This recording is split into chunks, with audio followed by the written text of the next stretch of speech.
चलो पहले रिवाइज करेंगे, कल क्या पढ़ा था अपन ने? एडवांटेजेस ऑफ क्लाउड कंप्यूटिंग, क्या एमटी थी उसकी? PCs owning flats in global infrastructure project.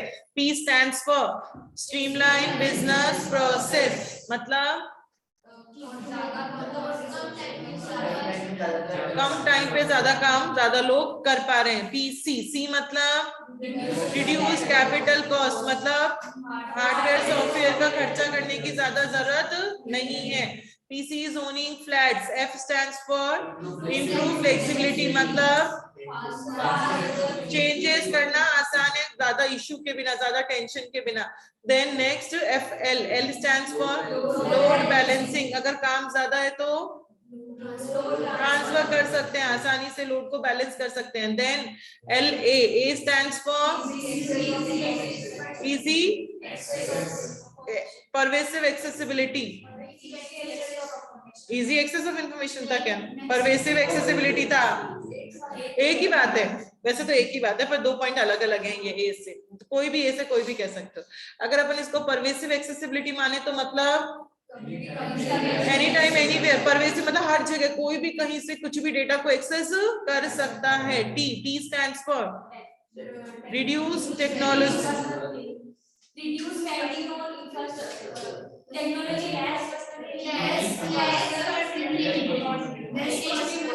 याद नहीं है बच्चों, लेस पर्सनल, मैंने कंफ्यूज कर दिया तो कंफ्यूज हो गए जरा सी बात में। Less personal training is required, मतलब ज्यादा कुछ ट्रेनिंग की जरूरत नहीं होती, बहुत इजी होता है उसको एक्सेस करना, जैसे यूट्यूब को बहुत इजी होता है।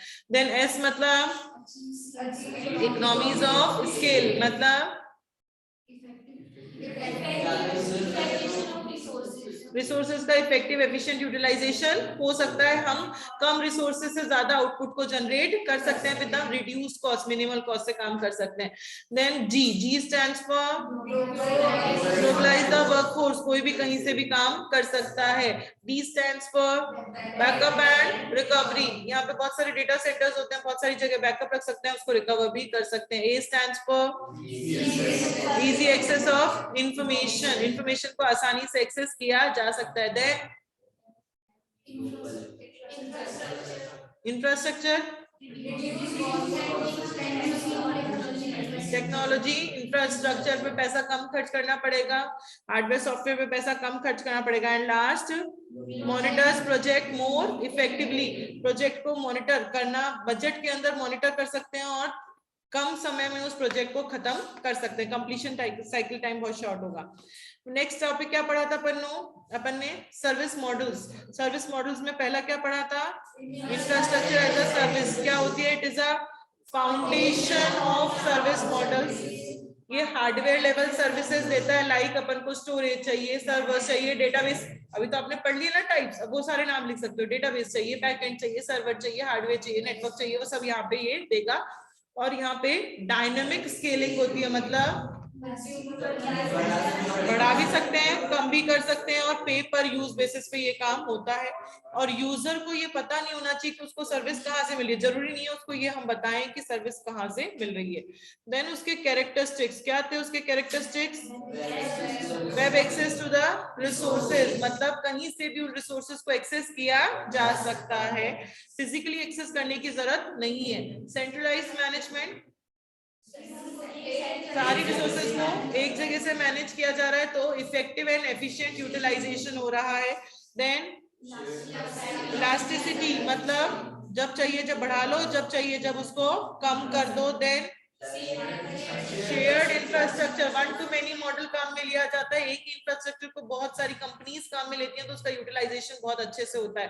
देन मीटर्ड सर्विस, जितना यूज करोगे उतना ही पे करना है, रेंट उतना ही आपको देना है। देन इसके कुछ अपन ने टाइप्स पढ़े थे, पहला था नेटवर्क एज अ सर्विस, मतलब डेटा कम्युनिकेशन कैपेसिटी प्रोवाइड करवाता है, जो अगर ट्रैफिक ज्यादा है तो ज्यादा कैपेसिटी ले लो, ट्रैफिक कम है तो कम ले लो। जो वर्चुअल नेटवर्क आर्किटेक्ट्स को ये अलाउ करता है कि आप पे पर यूज बेसिस पे हमारी सर्विसेज को काम में ले सकते हो, और वो लोग क्या क्या क्रिएट कर सकते हैं? Network interface cards, routers, switches etcetera. वो लोग 3 मॉडल्स पे काम करते हैं, VPN, VOD etcetera etcetera. Second क्या थी? स्टोरेज एज अ सर्विस, की आपको डेटा रखना है, उसका बैकअप रखना है, बहुत सारी जगह पे डेटा रखना है, डायरेक्टरीज मेंटेन करनी है, फाइल मेंटेन करनी है, लॉन्ग समय तक रखना है, तो वो सब अपन यहाँ पे रख सकते हैं। कम कॉस्ट पे उस सारे डेटा को रखा जा सकता है और उसको कभी भी कहीं से भी एक्सेस किया जा सकता है। Next, database as a service, database को क्रिएट करना, स्टोर करना, उसमें से डेटा निकालना, एक्सेस करना, ये सारा काम अपन कर सकते हैं with the help of API, application program interface and web user interface. पे पर यूज बेसिस पे वो सारी चीजें अपन कर सकते हैं। Next, backend as a service, जो डेवलपर्स होते हैं उनको बैकएंड चाहिए तो वो ले लेंगे, उनको उसके साथ और सर्विसेज मिलेंगी जैसे कि notification, social networking services etcetera etcetera with the help of API। Next, desktop as a service, मतलब वो डेस्कटॉप वर्चुअलाइजेशन भी हम यूज में ले सकते हैं। ये मतलब मैंने आप लोगों को बताया कि यहाँ पे प्रोसेसर मिलेगा, लिखकर नहीं आना पेपर के अंदर की प्रोसेसर हमें नेटवर्क के थ्रू मिल जाएगा। पेपर में तो सिर्फ और सिर्फ डेस्कटॉप वर्चुअलाइजेशन वर्ड लिखकर आना है, पे पर यूज बेसिस पे उसको आप काम में ले सकते हो। और क्या है इसके अंदर? जो मेरा है उसकी रिस्पॉन्सिबिलिटी मेरी और जो क्लाउड से ले रही है उसकी responsibility cloud provider. Very good, ये क्लियर है? कुछ और पूछना है? नहीं? चलो नेक्स्ट टॉपिक आज अपन पढ़ेंगे, that is platform as a service.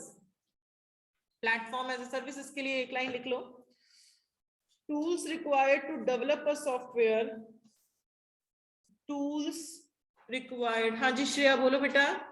Ma'am मैं ऐसे बोल रही हूँ कि मैं ज्वाइन कर लूँ आज से या फिर नेक्स्ट चैप्टर से ज्वाइन करूँ? नहीं बेटा, मैंने क्लासेस बहुत मिस दिनों की में थी। पूरा होएगा, आप ज्वाइन करो।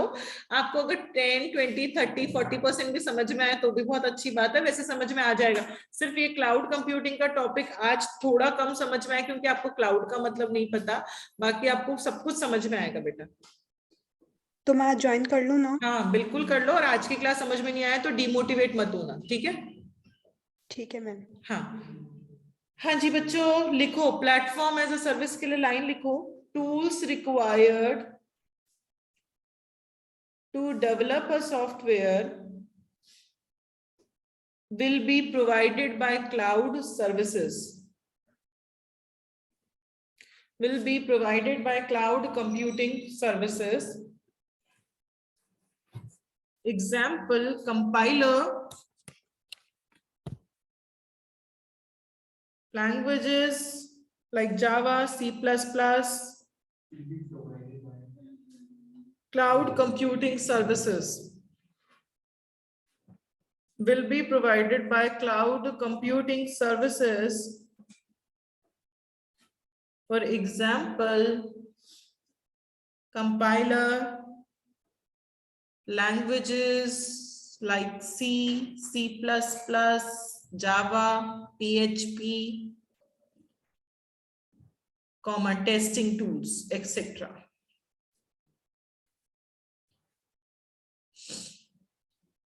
Testing tools, etc. ठीक है, चलो पढ़ते हैं। क्या होता है प्लेटफॉर्म एज अ सर्विस? अपन ने पढ़ा इंफ्रास्ट्रक्चर एज अ सर्विस, वहां क्लाउड अपन को हार्डवेयर लेवल सर्विसेज दे रहा था, मुझे सर्वर चाहिए, मुझे डेटाबेस चाहिए, मुझे स्टोरेज चाहिए, तो वो सारी चीजें वहां पे क्लाउड दे रहा था। यहाँ क्लाउड पूरा का पूरा प्लेटफॉर्म देगा। जो भी चीजें एक डेवलपर को, यहाँ डेवलपर के पॉइंट ऑफ व्यू से सोचना है, जो बंदे सॉफ्टवेयर बनाते हैं, जैसे जिसने टैली बनाया होगा, जिसने माइक्रोसॉफ्ट ऑफिस बनाया होगा, या मुझे मेरा कोई सॉफ्टवेयर बनाना है, उस सॉफ्टवेयर को चलाने के लिए मुझे जो भी चीजें चाहिए वो सब भी मुझे खुद को खरीदने की जरूरत नहीं है, वो सब भी मुझे कौन दे देगा? क्लाउड दे देगा। उसको चलाने के लिए जो मुझे प्लेटफॉर्म चाहिए, सॉफ्टवेयर को चलाने के लिए आपको क्या क्या प्लेटफॉर्म चाहिए? सॉफ्टवेयर के लिए आपको लैंग्वेजेस चाहिए होती हैं, C++, जैसे हमारी लैंग्वेज होती है हिंदी, इंग्लिश, मारवाड़ी, हम इस लैंग्वेज में बात करते हैं। कंप्यूटर से अगर आपको बात करनी है तो C++, जावा, ये लैंग्वेजेस होती है कंप्यूटर की, तो ये लैंग्वेजेस कंप्यूटर हमें देगा। कंपाइलर कंप्यूटर हमें देगा कि कोई गलती है तो यहाँ आपकी गलती है। तो जो भी सॉफ्टवेयर डेवलपर को जो प्लेटफॉर्म चाहिए, वो प्लेटफॉर्म पूरा का पूरा कौन देगा? हमें क्लाउड देगा। उस प्लेटफॉर्म में क्या क्या होगा? Operating system. ऑपरेटिंग सिस्टम मतलब विंडोज या एंड्रॉइड। अगर मुझे कोई एप्लीकेशन विंडोज बेस्ड बनानी है और मेरे पास दूसरा ऑपरेटिंग सिस्टम है तो मैं वो ऑपरेटिंग सिस्टम भी क्लाउड से रेंट पे ले सकती हूँ। प्रोग्रामिंग लैंग्वेज एग्जीक्यूशन एनवायरनमेंट, मतलब जो आपकी लैंग्वेजेस होती है सी, सी प्लस प्लस, जावा, ये जो लैंग्वेजेस होती हैं इनको एग्जीक्यूट करने के लिए एक एनवायरनमेंट की जरूरत होती है। मतलब आपके पास सी है तो सी का तो आप ले लोगे, सेटअप ले लोगे, सी को चलाने के लिए भी एक एनवायरनमेंट की जरूरत होती है, विजुअल स्टूडियो की जरूरत होती है, किसी में कुछ जरूरत होती है, तो वो सब भी आपको कौन दे देगा? क्लाउड दे देगा। वो सब भी मेरे पास होने की जरूरत नहीं है। डेटाबेस, जहां पे मैं डेटा को स्टोर करूंगी वो भी मुझे कौन देगा? क्लाउड दे देगा। वेब सर्वर, उसको चलाने के लिए मुझे वेब सर्वर चाहिए, मेरी वेबसाइट को, मेरे सॉफ्टवेयर को चलाने के लिए, वो भी मुझे कौन देगा? क्लाउड देगा। तो क्लाउड क्या दे रहा है आपको? पूरा प्लेटफॉर्म दे रहा है टू रन अ सॉफ्टवेयर, और platform includes operating system, programming language execution environment, database and web servers. ये सारी चीजें कौन देगा? क्लाउड देगा। इस प्लेटफॉर्म पे जो डेवलपर्स होते हैं वो अपनी एप्लीकेशन को डेवलप भी कर सकते हैं और उस पर रन भी कर देख सकते हैं। और जो भी हार्डवेयर सॉफ्टवेयर की जो भी कॉम्प्लेक्सिटी है कि इसको चलाने के लिए, ये सॉफ्टवेयर मैंने अगर प्रोफेशनल हब के लिए कोई सॉफ्टवेयर बनाया तो इस सॉफ्टवेयर को चलाने के लिए आपको हार्डवेयर सपोज चाहिए, आपको 10 GB स्टोरेज चाहिए, आपको एक कंपाइलर चाहिए, इस हार्डवेयर को, इस सॉफ्टवेयर को चलाने के लिए एक लोडर चाहिए, ये चीज ऐसे कनेक्टेड होनी चाहिए। ये सब टेंशन मुझे लेने की जरूरत नहीं है। ये सब टेंशन कौन लेगा? प्रोवाइडर, जो मुझे सर्विसेज दे रहा है। तो क्या हार्डवेयर चाहिए होगा, क्या सॉफ्टवेयर चाहिए होगा, किसको कौन सी रिसोर्स देनी है, ये सब ऑटोमेटिकली कौन मैनेज कर रहा है? ये सब ऑटोमेटिकली जो प्रोवाइडर है वो मैनेज करेगा। मुझे खुद को कुछ भी मैनेज करने की जरूरत नहीं। तो जैसे कि एग्जांपल है यहाँ पे, गूगल ऐप इंजन आपको कहता है कि अगर आपको अपनी वेब एप्लीकेशन चलानी है तो हम सिर्फ इंटरनेट एक्सप्लोरर आपको देंगे, उसी पे आप अपनी एप्लीकेशन चलाओ और कुछ हम आपको नहीं देंगे। अरे अपन ने इसके डिसएडवांटेज पढ़ ली क्या? क्लाउड कंप्यूटिंग नहीं पढ़े ना, छोड़ दिए ना अभी? हाँ, एडवांटेज ही पढ़ेंगे। हाँ, तो क्या है, हाँ, गूगल ऐप इंजन कह रहा है कि अगर आपको एप्लीकेशन रन करनी है, सॉफ्टवेयर रन करना है तो सिर्फ इंटरनेट एक्सप्लोरर जो ब्राउजर है। बच्चों ब्राउजर कौन से होते हैं? कोई एग्जांपल दोगे? गूगल क्रोम, समझते हो ब्राउजर का मतलब?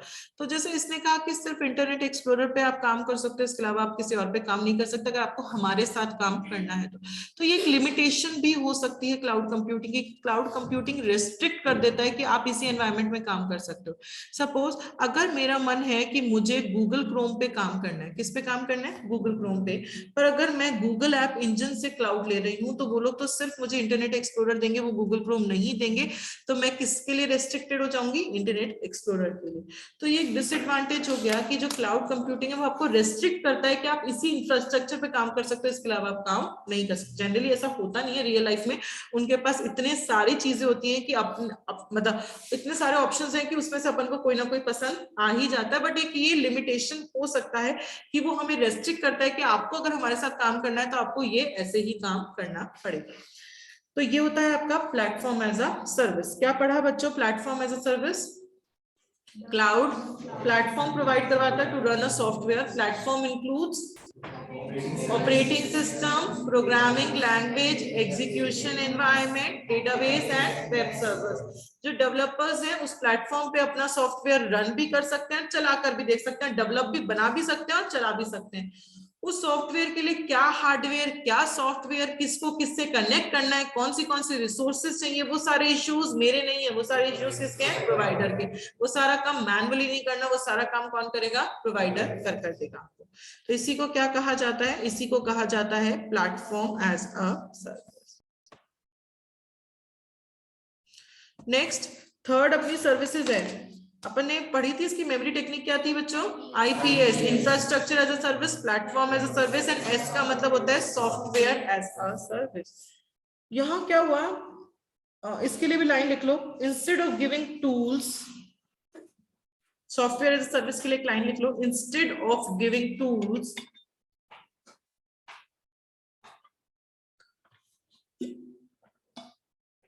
to develop a software,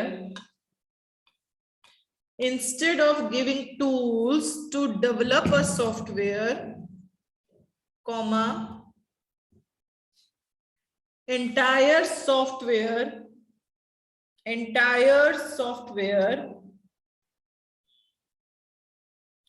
will be readily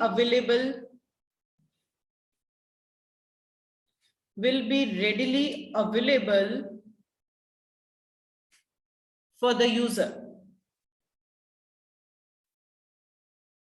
For example, Gmail, Facebook, WhatsApp,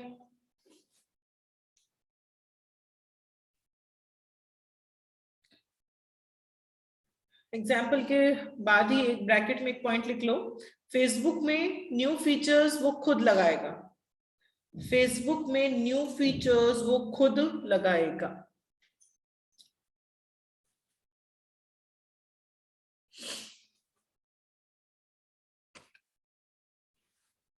हाँ जी, सॉफ्टवेयर एज अ सर्विस, देखो इंफ्रास्ट्रक्चर में उसने हार्डवेयर दिया मुझे, प्लेटफॉर्म में उसने सॉफ्टवेयर बनाने का प्लेटफॉर्म दिया, यहाँ उसने पूरा का पूरा सॉफ्टवेयर मुझे सर्विस के तौर पे दे दिया। मतलब सॉफ्टवेयर भी आपको बनाने की जरूरत नहीं है, सॉफ्टवेयर भी चाहिए तो वो क्लाउड आपको दे देगा।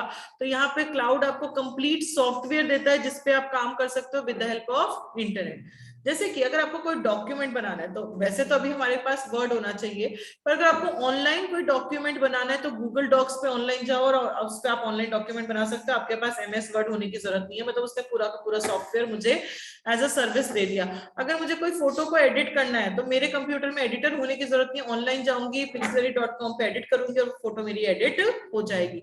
तो सॉफ्टवेयर भी खुद नहीं बनाया, सॉफ्टवेयर भी कहां से ले लिया, क्लाउड से ले लिया। उस सॉफ्टवेयर में भी कुछ चेंजेस करना है तो वो कौन करेगा, क्लाउड का प्रोवाइडर करेगा, उसकी भी टेंशन मुझे लेने की जरूरत नहीं है। इसी को क्या कहा जाता है, software as a service. Cloud ने आपको पूरा का पूरा सॉफ्टवेयर एज अ सर्विस के तौर पे दे दिया।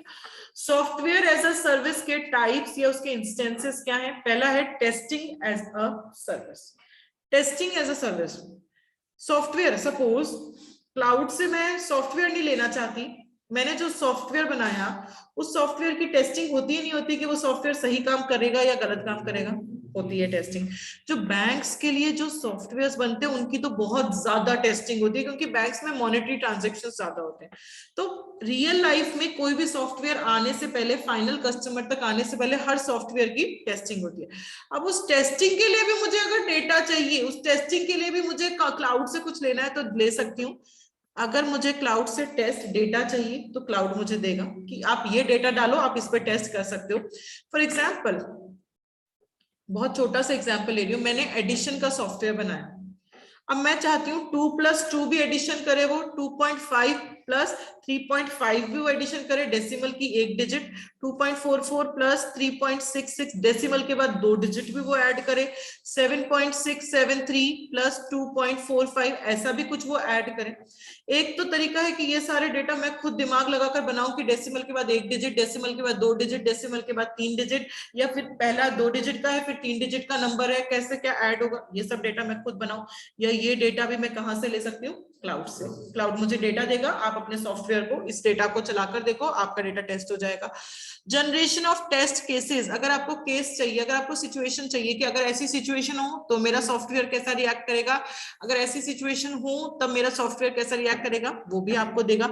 एग्जीक्यूशन ऑफ टेस्ट केसेस दे रहा है, वो चलाना मुझे पड़ेगा, वो ही दे वो ही चलाए, चलाना भी मुझे नहीं पड़े तो मैं उसको पैसे दूंगी, चलाकर आप देख लो मेरा सॉफ्टवेयर है, ये टेस्ट केस है, आप इसको चलाकर देखो कि ये सही काम कर रहा है नहीं कर रहा। चलाने की भी मेहनत अगर मुझे नहीं करनी तो वो भी मेहनत मैं किस पे ले सकती हूँ, क्लाउड से ले सकती हूँ।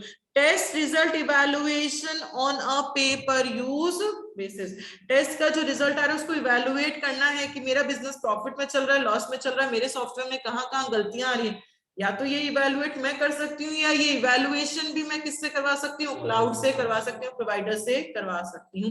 तो ये होता है testing as a service. Testing as a service में क्या किया, क्लाउड ने मुझे टेस्ट डेटा दे सकता है, टेस्ट केस दे सकता है, उसको एग्जीक्यूट कर सकता है, या उसका रिजल्ट भी वो खुद इवैल्यूएट कर सकता है ऑन द बेसिस ऑफ पे पर यूज। आप जितना यूज करोगे आपको उतना मुझे पे करना पड़ेगा। नेक्स्ट है इसके अंदर API as a service. API, API का फुल फॉर्म क्या है, एप्लीकेशन प्रोग्राम इंटरफेस। कहाँ ये वर्ड पढ़ा है अपन ने, डेटाबेस एज अ सर्विस में और बैकएंड एज अ सर्विस। अब ये एपीआई जो मैं कह रही हूँ, एपीआई को यूज में लेकर मैं डेटाबेस के सर्विस क्लाउड से ले सकती हूँ। अब ये एपीआई भी मुझे क्लाउड से चाहिए, मेरे पास एपीआई भी नहीं है तो वो भी मैं क्लाउड से ले सकती हूँ। अब ये एपीआई क्या होता है, इसके लिए थोड़ा बहुत लिखना पड़ेगा, तो कॉपी में लिख लो, फिर बुक में पेस्ट कर देना। थोड़ा बहुत लिखना पड़ेगा।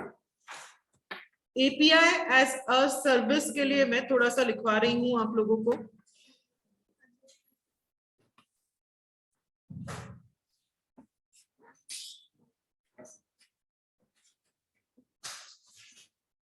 ये एपीआई क्या करता है ये क्या होता है?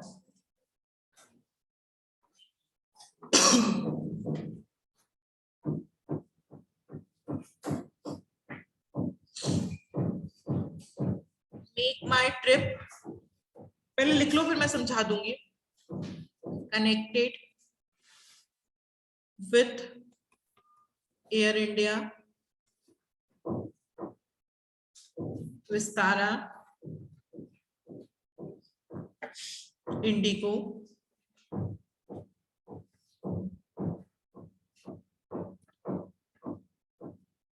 as soon as rate changes in Air India website, it gets automatically reflected in Make My Trip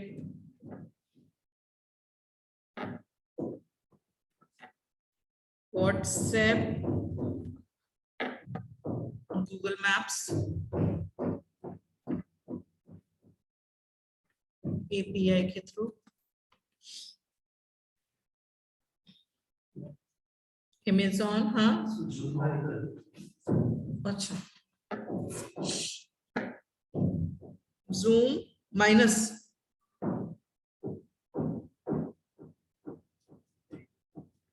इतना ही होगा। मेरे को थोड़ा सा स्क्रीन कर देती हूँ।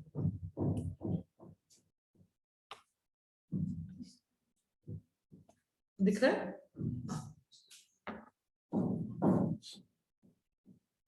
Exit.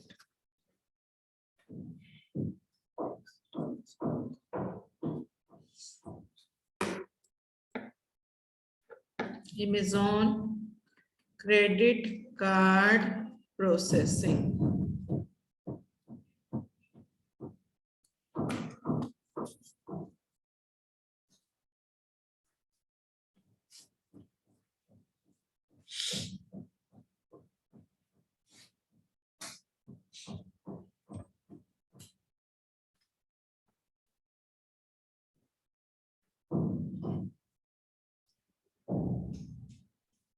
लिख लिया?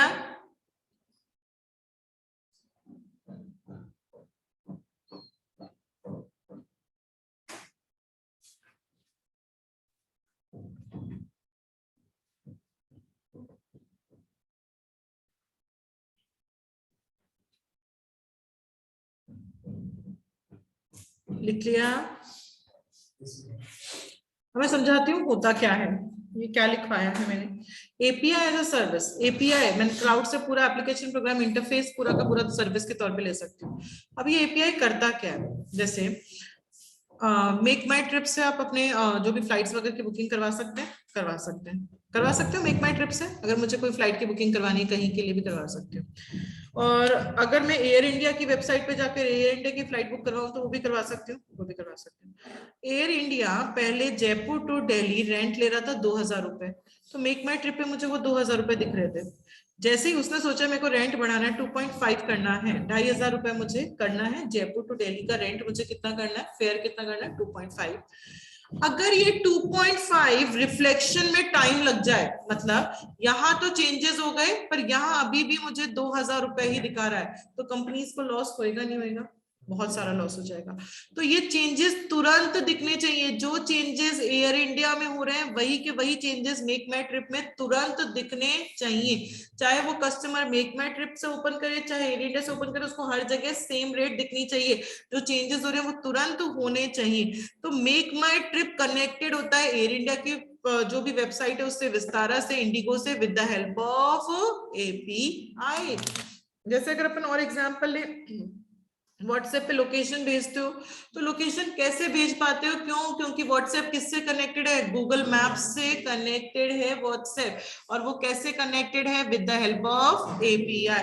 जैसे अगर अपन कुछ भी शॉपिंग करते हैं तो अपन क्रेडिट कार्ड से अगर पेमेंट करते हैं तो वो हमें उसकी वेबसाइट पे लेकर जाता है बैंक की, और फिर वो पेमेंट करने का वो कुछ कोड मांगता है और थ्रू पेमेंट होता है।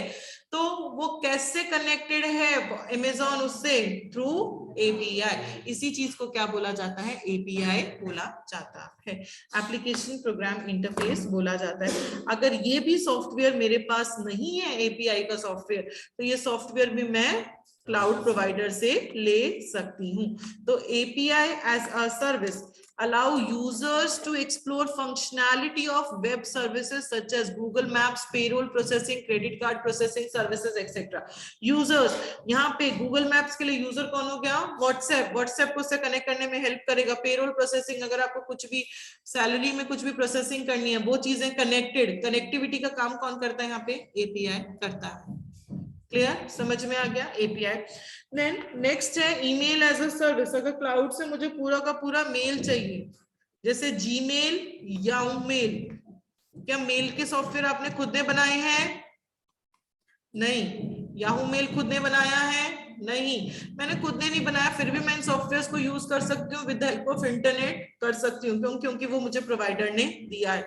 मेरे को खुद का बनाना है मेलिंग सिस्टम, तो मैं खुद का भी बना सकती हूँ। और क्लाउड से लेना है जीमेल, याहू मेल काम में लेना है, तो मैं वो भी ले सकती हूँ।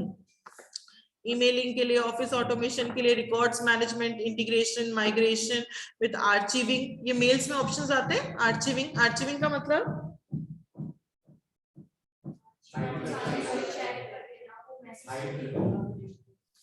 मालवेयर प्रोटेक्शन, कंप्लायंस फीचर, ये सारे फीचर्स चाहिए तो ईमेलिंग सिस्टम से आपको ये सारे फीचर्स मिल सकते हैं, आप इनको यूज में ले सकते हो।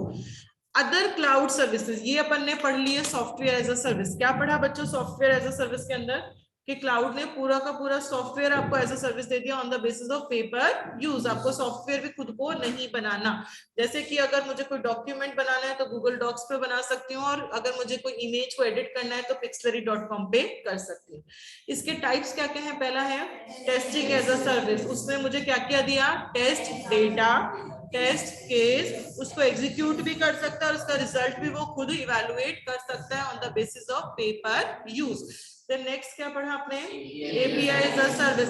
वो वेब सर्विसेज अपन को दे रहा है, जैसे कि credit card processing, payroll processing, Google maps etcetera. इन सब की फंक्शनैलिटी को एक्सेस करने की फैसिलिटी हमें कौन देता है? एपीआई। वो भी हम क्लाउड से ले सकते हैं पेपर यूज बेसिस पे।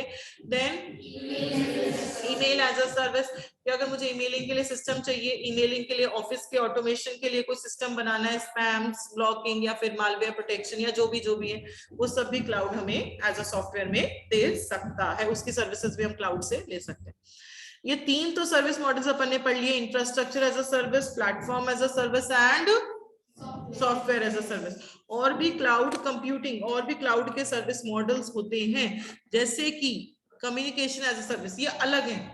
तीन सर्विस मॉडल्स आईपीएस वो अलग थे, ये अलग हैं, ठीक है। एस के अंदर ये नहीं आता। कम्युनिकेशन एज अ सर्विस, जो आपका सॉफ्टवेयर एज अ सर्विस था ना, वैसा सही होता है कम्युनिकेशन एज अ सर्विस। बस यहाँ पे कम्युनिकेशन पे फोकस किया जाता है। जैसे कि आप वीडियो कॉन्फ्रेंसिंग करते हो, वॉइस कम्युनिकेशन करते हो, व्हाट्सएप पे करते हो, वीडियो कॉल करते हो, वॉइस कॉल करते हो व्हाट्सएप के ऊपर, तो ये सर्विसेज भी क्लाउड हमें देता है कि आप कम्युनिकेट कर सकते हो एक जगह से दूसरी जगह हमारे सॉफ्टवेयर की हेल्प से। व्हाट्सएप की हेल्प से मैं वीडियो कॉन्फ्रेंसिंग भी कर सकती हूँ, व्हाट्सएप की हेल्प से मैं वॉइस कॉल भी आपको कर सकती हूँ। यहाँ पे उस व्हाट्सएप को मेरे को वीडियो कॉन्फ्रेंसिंग करवाने के लिए क्या हार्डवेयर, क्या सॉफ्टवेयर चाहिए, उसकी जिम्मेदारी मेरी या प्रोवाइडर की? प्रोवाइडर की, और वो गारंटी देता है कि क्वालिटी ऑफ सर्विस मेंटेन होगी। मतलब जब आप कम्युनिकेट करो बीच में ब्रेकेज नहीं होगा, नेटवर्क अच्छा होगा, उस चीज की रिस्पॉन्सिबिलिटी किसकी है? क्लाउड की। पे पर यूज बेसिस, जितना आप यूज करोगे उतना ही आपको पे करना है। जैसे कि example voice over internet protocol, मतलब वॉइस ओवर इंटरनेट प्रोटोकॉल का मतलब है जो व्हाट्सएप पे आप वॉइस कॉल करते हो, व्हाट्सएप पे जो वॉइस कॉल करते हो उसी को क्या बोला जाता है? Voice over internet protocol. Instant messaging, अगर आप टेक्स्ट मैसेज कर रहे हो व्हाट्सएप पे तो उसको क्या बोलते हैं? Instant messaging. कोई वीडियो कॉन्फ्रेंसिंग करनी है तो अपन वीडियो कॉन्फ्रेंसिंग भी कर सकते हैं। तो ये होता है कम्युनिकेशन एज अ सर्विस। क्या हुआ बच्चों? Communication as a service similar to software as a service. बस कम्युनिकेशन की चीजों पे फोकस किया जाता है, उसके लिए क्या हार्डवेयर क्या सॉफ्टवेयर चाहिए वो किसकी जिम्मेदारी? प्रोवाइडर की। वही ध्यान रखेगा कि क्वालिटी ऑफ सर्विसेज मिलनी चाहिए। पे पर यूज बेसिस पे हम ये सारी सर्विसेज ले सकते हैं। For example voice over internet protocol मतलब व्हाट्सएप का voice call, video conferencing, instant messaging जो व्हाट्सएप पे टेक्स्ट मैसेज भेजते हो, तो ये भी सर्विसेज क्लाउड हमें दे सकता है। नेक्स्ट सर्विस है डेटा एज अ सर्विस। अगर आपको कोई डेटा चाहिए तो वो डेटा भी क्लाउड से ले सकते हो। आपको डेटा चाहिए, कोई टेक्स्ट चाहिए, कोई इमेज चाहिए, कोई ऑडियो, कोई वीडियो, कुछ अगर डेटा चाहिए, जैसे कि इमेज बाजार। इमेज बाजार एक वेबसाइट है, उस पे आपको जो इमेज, जैसी इमेज चाहिए वैसी इमेज आपको मिल जाएगी। आप उस इमेज को डाउनलोड कर यूज में ले सकते हो, या उस इमेज का अगर वो पेटेंट ले रखा है उस बंदे ने तो उस इमेज के बदले आपको पैसा देना पड़ेगा, फिर वो इमेज आप डाउनलोड कर पाओगे, फिर उस इमेज को आप यूज में ले पाओगे। क्योंकि वो किसी और की इमेज है, वो मेरी इमेज नहीं है, वो किसी और की इमेज है। तो ये चीज क्या होगी? रीड ओनली डेटा होगा। मैं सिर्फ वो डेटा को पढ़ सकती हूँ, उस डेटा में मैं चेंजेस नहीं कर सकती। गूगल पे जो अपन को इंफॉर्मेशन दिखती है वो रीड ओनली होती है, उसमें चेंजेस कर सकते हैं, रीड ओनली, क्योंकि वो किसी और की इंफॉर्मेशन है उसने गूगल पे डाल दी। तो गूगल पे तो फ्री ऑफ कॉस्ट अपन को मिल रहा है, कोई पेटेंटेड नहीं होता।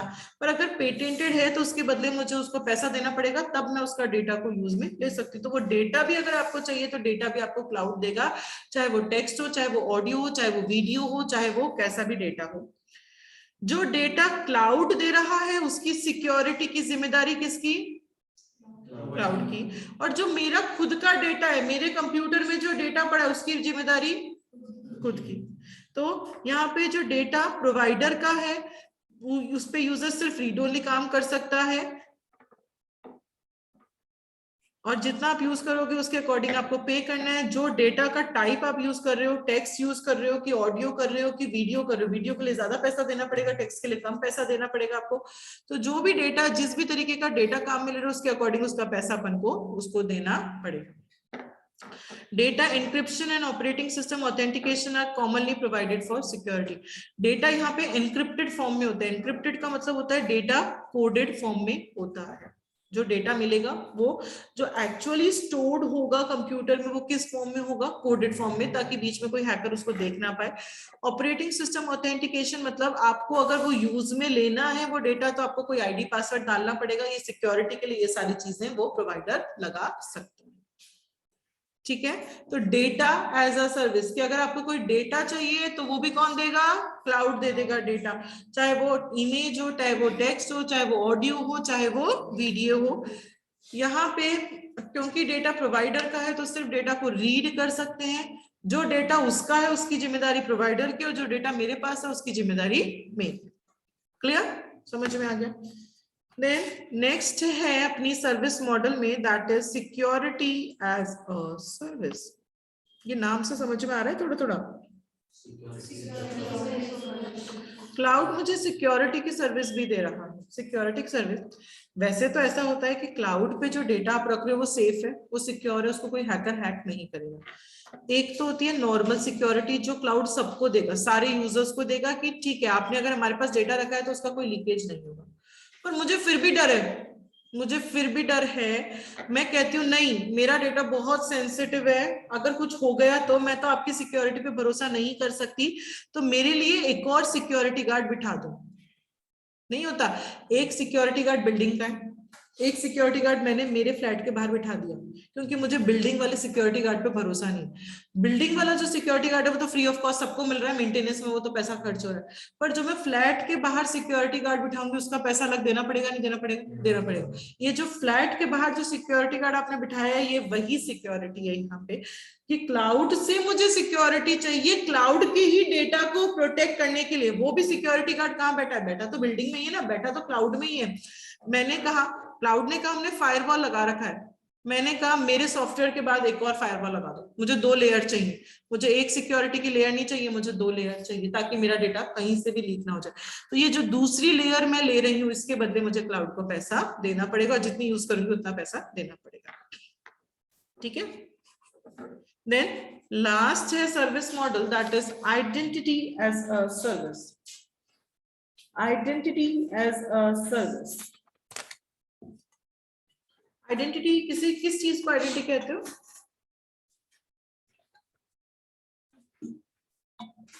किस चीज को आइडेंटिटी कहते हो? पहचान। कई बार क्या होता है, आप लोगों ने देखा होगा कि बिल्डिंग्स में जैसे कोई विजिट करता है, विजिटर आता है, तो वैसे तो उसकी एंट्री नीचे रजिस्टर में होती है, कौन आया, किस फ्लैट में जाना है। पर अगर मैं लिख रही हूँ मेरे को 105 वाले फ्लैट में जाना है, तो वो सिक्योरिटी गार्ड मुझे डायरेक्ट नहीं भेजता, 105 में फोन करके पूछेगा कि ये बंदा आया है, इसकी ये फोटो है, ये आपसे मिलने ही आया है, ये कोई करप्टेड बंदा है।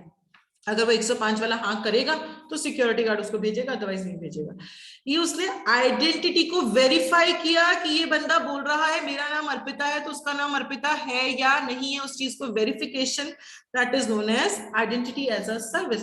कि अगर मुझे वेरिफिकेशन करना, आइडेंटिटी करवानी है, यूजर अपना आईडी पासवर्ड दे रहा है या नहीं दे रहा मेरी वेबसाइट को एक्सेस करने के लिए, वो आइडेंटिटी की सर्विस भी कहां से ले सकते हैं? अपन क्लाउड से ले सकते हैं।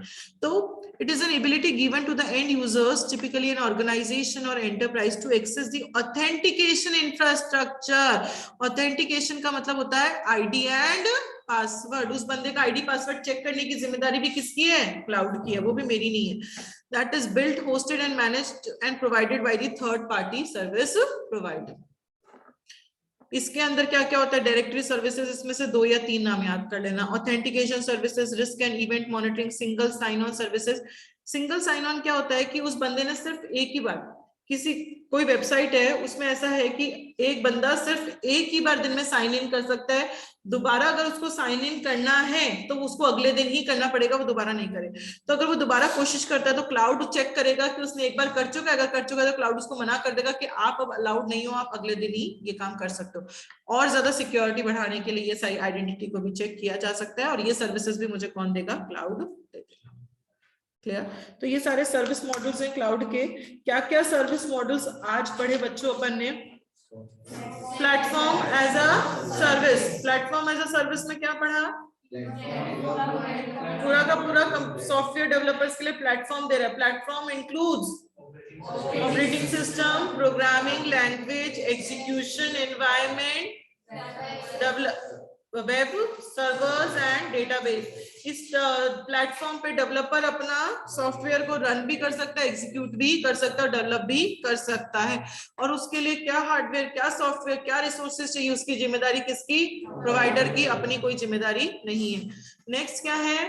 Software as a service. अब क्लाउड ने पूरा का पूरा सॉफ्टवेयर आपको एज अ सर्विस पे दे दिया, आपको कोई सॉफ्टवेयर खुद बनाने की जरूरत नहीं है। जैसे कि अगर मुझे कोई डॉक्यूमेंट को एडिट करना है तो गूगल डॉक्स, सॉरी pixlary.com, और कोई डॉक्यूमेंट बनाना है तो गूगल डॉक्स काम में ले सकते हैं। इसके अंदर अपन ने क्या क्या पढ़ा? पहला, टेस्टिंग एज अ सर्विस। वो क्या क्या देगा? टेस्ट डेटा, टेस्ट केस, उसका एग्जीक्यूशन और उसका रिजल्ट का इवैल्यूएशन भी वो कर देगा on the basis of paper use. Next क्या है? API as a service. वो अलाउ करता है वेब सर्विसेज को यूज में लेना, जैसे कि Google Maps, credit card processing, payroll processing, इनकी फंक्शनैलिटी को भी अपन एक्सेस कर सकते हैं। Next, email as a service. उसने ईमेलिंग दिया, ऑफिस ऑटोमेशन दिया, आर्चिविंग, मालवेयर प्रोटेक्शन, ये सारी सर्विसेज वो अपन को दे सकता है। फिर अपन ने अदर सर्विसेज पढ़ी, उसमें पहली पढ़ी कम्युनिकेशन एज अ सर्विस। ये सिमिलर होती है सॉफ्टवेयर एज अ सर्विस की, बट यहाँ कम्युनिकेशन पे फोकस किया जाता है। और उसके लिए क्या हार्डवेयर, क्या सॉफ्टवेयर चाहिए, वो जिम्मेदारी किसकी? प्रोवाइडर की। और वो गारंटी देगा कि हम क्वालिटी ऑफ कम्युनिकेशन प्रोवाइड करवाएंगे, जैसे कि VoIP, इंस्टेंट मैसेज और वीडियो कॉन्फ्रेंसिंग, ये सारी चीजों पे फोकस किया जाता है। नेक्स्ट क्या पढ़ी आपने? Data as a service. आपको कोई डेटा चाहिए, लाइक इमेज चाहिए, ऑडियो चाहिए, वीडियो चाहिए, टेक्स्ट चाहिए, वो डेटा भी कौन देगा आपको? क्लाउड दे सकता है।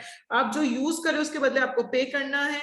डेटा क्योंकि वो दे रहा है इसलिए वो एनक्रिप्टेड फॉर्म में होगा, सिक्योरिटी के लिए data and read only data होगा, और जो डेटा उसका है उसकी जिम्मेदारी उसकी, सिक्योरिटी की हमारी कोई जिम्मेदारी नहीं है। Next, security as a service, कि मुझे अगर सिक्योरिटी चाहिए क्लाउड के अंदर, क्लाउड का डेटा प्रोटेक्ट करने के लिए क्लाउड से ही सिक्योरिटी ली जाती है, सिक्योरिटी एज अ सर्विस के अंदर, और पे पर यूज बेसिस पे ली जाती है। Next, identity as a service, उसका ऑथेंटिकेशन चेक करना है, और क्या क्या था इसमें? ऑथेंटिकेशन मतलब उसका आईडी पासवर्ड चेक होगा, और सिंगल साइन ऑन कि उसने एक ही बार साइन इन किया है या कितनी बार साइन इन किया है।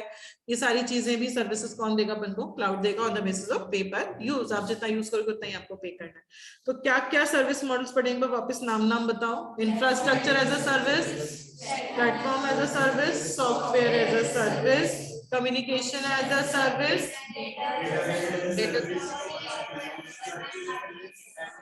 इंफ्रास्ट्रक्चर में क्या क्या पॉइंट्स पढ़े थे? Network, storage, database, backend and desktop as a service. फिर प्लेटफॉर्म में कुछ नहीं था। सॉफ्टवेयर एज अ सर्विस में क्या क्या पॉइंट्स पढ़े?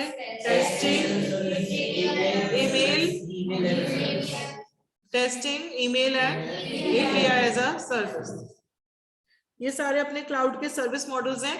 क्लाउड ये सारी सर्विसेज देता है, इसके अलावा भी और सर्विसेज देता है। हमारे कोर्स में सिर्फ ये सर्विस मॉडल्स है कि ये सारी सर्विसेज आपको कौन दे देगा? क्लाउड दे देगा। आपको कुछ भी खुद सेटअप करने की जरूरत नहीं है। चलो, नेक्स्ट टॉपिक है अपना, that is pertinent issues related to cloud computing. कुछ इश्यूज हैं रिलेटेड टू क्लाउड कंप्यूटिंग, इसकी एमटी लिख लो।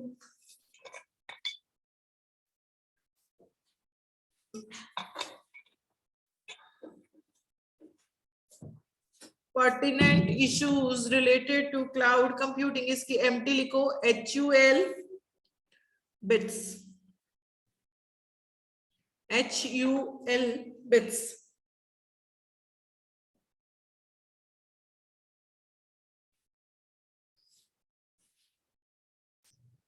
HUL bits.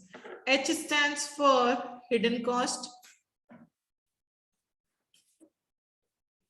U stands for unexpected behavior.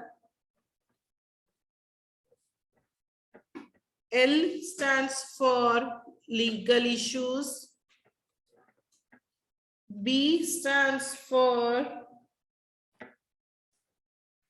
bugs in large scale. I stands for interoperability. T stands for threshold policy. S stands for security. And S stands for software development.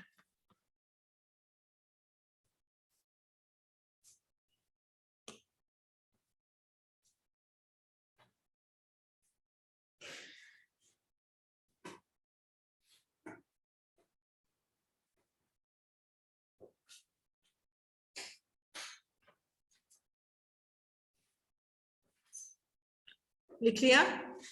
HUL bits.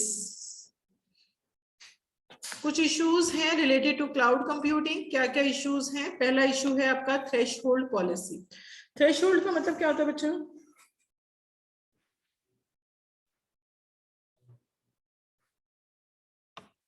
Threshold का मतलब लिख लो ताकि समझ में आपको। The level at which something starts to happen. The level at which something starts to happen.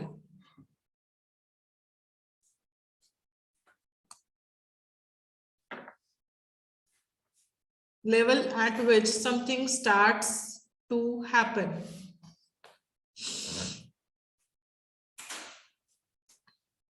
देखो, cloud computing का issue, सबसे पहला इशू क्या है? थ्रेशोल्ड पॉलिसी, मतलब जहां से शुरू हो रही है चीजें उससे रिलेटेड पॉलिसी होना चाहिए। मतलब यहाँ पे जो कंज्यूमर और प्रोवाइडर है उनको पता होना चाहिए कि लीगल डॉक्यूमेंट उनके बीच में क्या है, सर्विस लेवल अग्रीमेंट। जो प्रोवाइडर है और जो सर्विस कंज्यूमर है उनके बीच में लीगल डॉक्यूमेंट क्या होगा, सर्विस लेवल अग्रीमेंट, वो होना चाहिए। इसकी इंफॉर्मेशन दोनों को होनी चाहिए, ये पॉलिसी में लिखा हुआ होना चाहिए कि आपके सब दोनों को पता होना चाहिए, कंज्यूमर को भी पता होना चाहिए कि क्या सर्विस लेवल अग्रीमेंट में लिखा हुआ है, प्रोवाइडर को भी पता होना चाहिए कि सर्विस लेवल अग्रीमेंट में क्या लिखा हुआ है। And how cloud service providers will handle sudden increase और डिक्रीज इन डिमांड, ये भी पॉलिसी में इंक्लूड होना चाहिए। ये भी कंज्यूमर को पता होना चाहिए कि अगर उसने हाथ की हाथ 2 GB से 10 GB मांग लिया तो मुझे कैसे मैनेज करना है, किस तरीके से मुझे उसको वो देना है, और जो अनयूज्ड रिसोर्सेज है उसको मुझे कहाँ कैसे एलोकेट करना है, ये भी वो पॉलिसी के अंदर बहुत क्लियरली मेंशन होना चाहिए। तो पहला इशू क्या है, थ्रेशोल्ड पॉलिसी। थ्रेशोल्ड पॉलिसी में क्या है कि जो प्रोवाइडर है और जो कंज्यूमर है, पॉलिसी में ये लिखा हुआ होना चाहिए कि प्रोवाइडर और कंज्यूमर को पता होना चाहिए कि उनके बीच में लीगल डॉक्यूमेंट क्या है, SLA। और अगर तुरंत एकदम से एक्सपेंशन या रिडक्शन की डिमांड आ जाती है तो उसको कंपनी कैसे मैनेज करेगी, और अगर कोई अनयूज्ड रिसोर्सेज पड़ी है तो उसको कंपनी कैसे मैनेज करेगी, ये सारी बातें कहाँ लिखी हुई होनी चाहिए, पॉलिसी के अंदर लिखी हुई होनी चाहिए। पहला इशू। सेकेंड इशू है आपका इंट्रोपरेबिलिटी।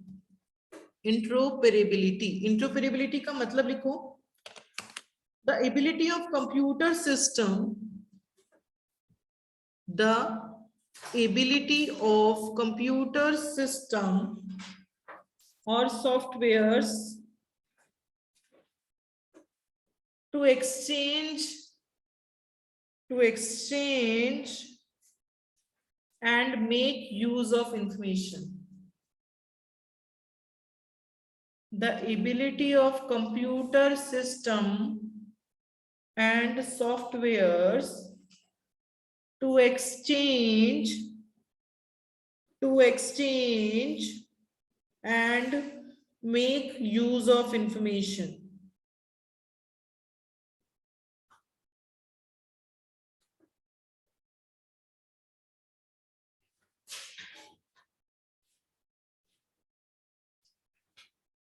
इंट्रोपरेबिलिटी का मतलब क्या होता है, जैसे कि फॉर एग्जाम्पल कोई कंपनी है ABC, उसकी टोटल कितनी ब्रांचेस हैं, ब्रांचेस हैं।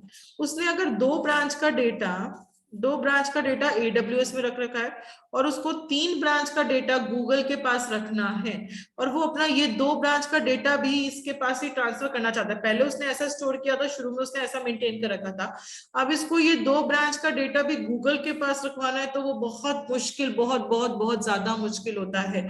तो जब भी कोई कंपनी किसी एक क्लाउड के साथ कॉन्ट्रैक्ट साइन करती है, उसने AWS के साथ कॉन्ट्रैक्ट साइन किया कि मैं मेरा इतना डेटा आपके पास रखूंगी, और अगर वो अब दूसरे पे स्विच करना चाहती है तो बहुत मुश्किल होता है, क्योंकि सबका API अलग अलग होता है।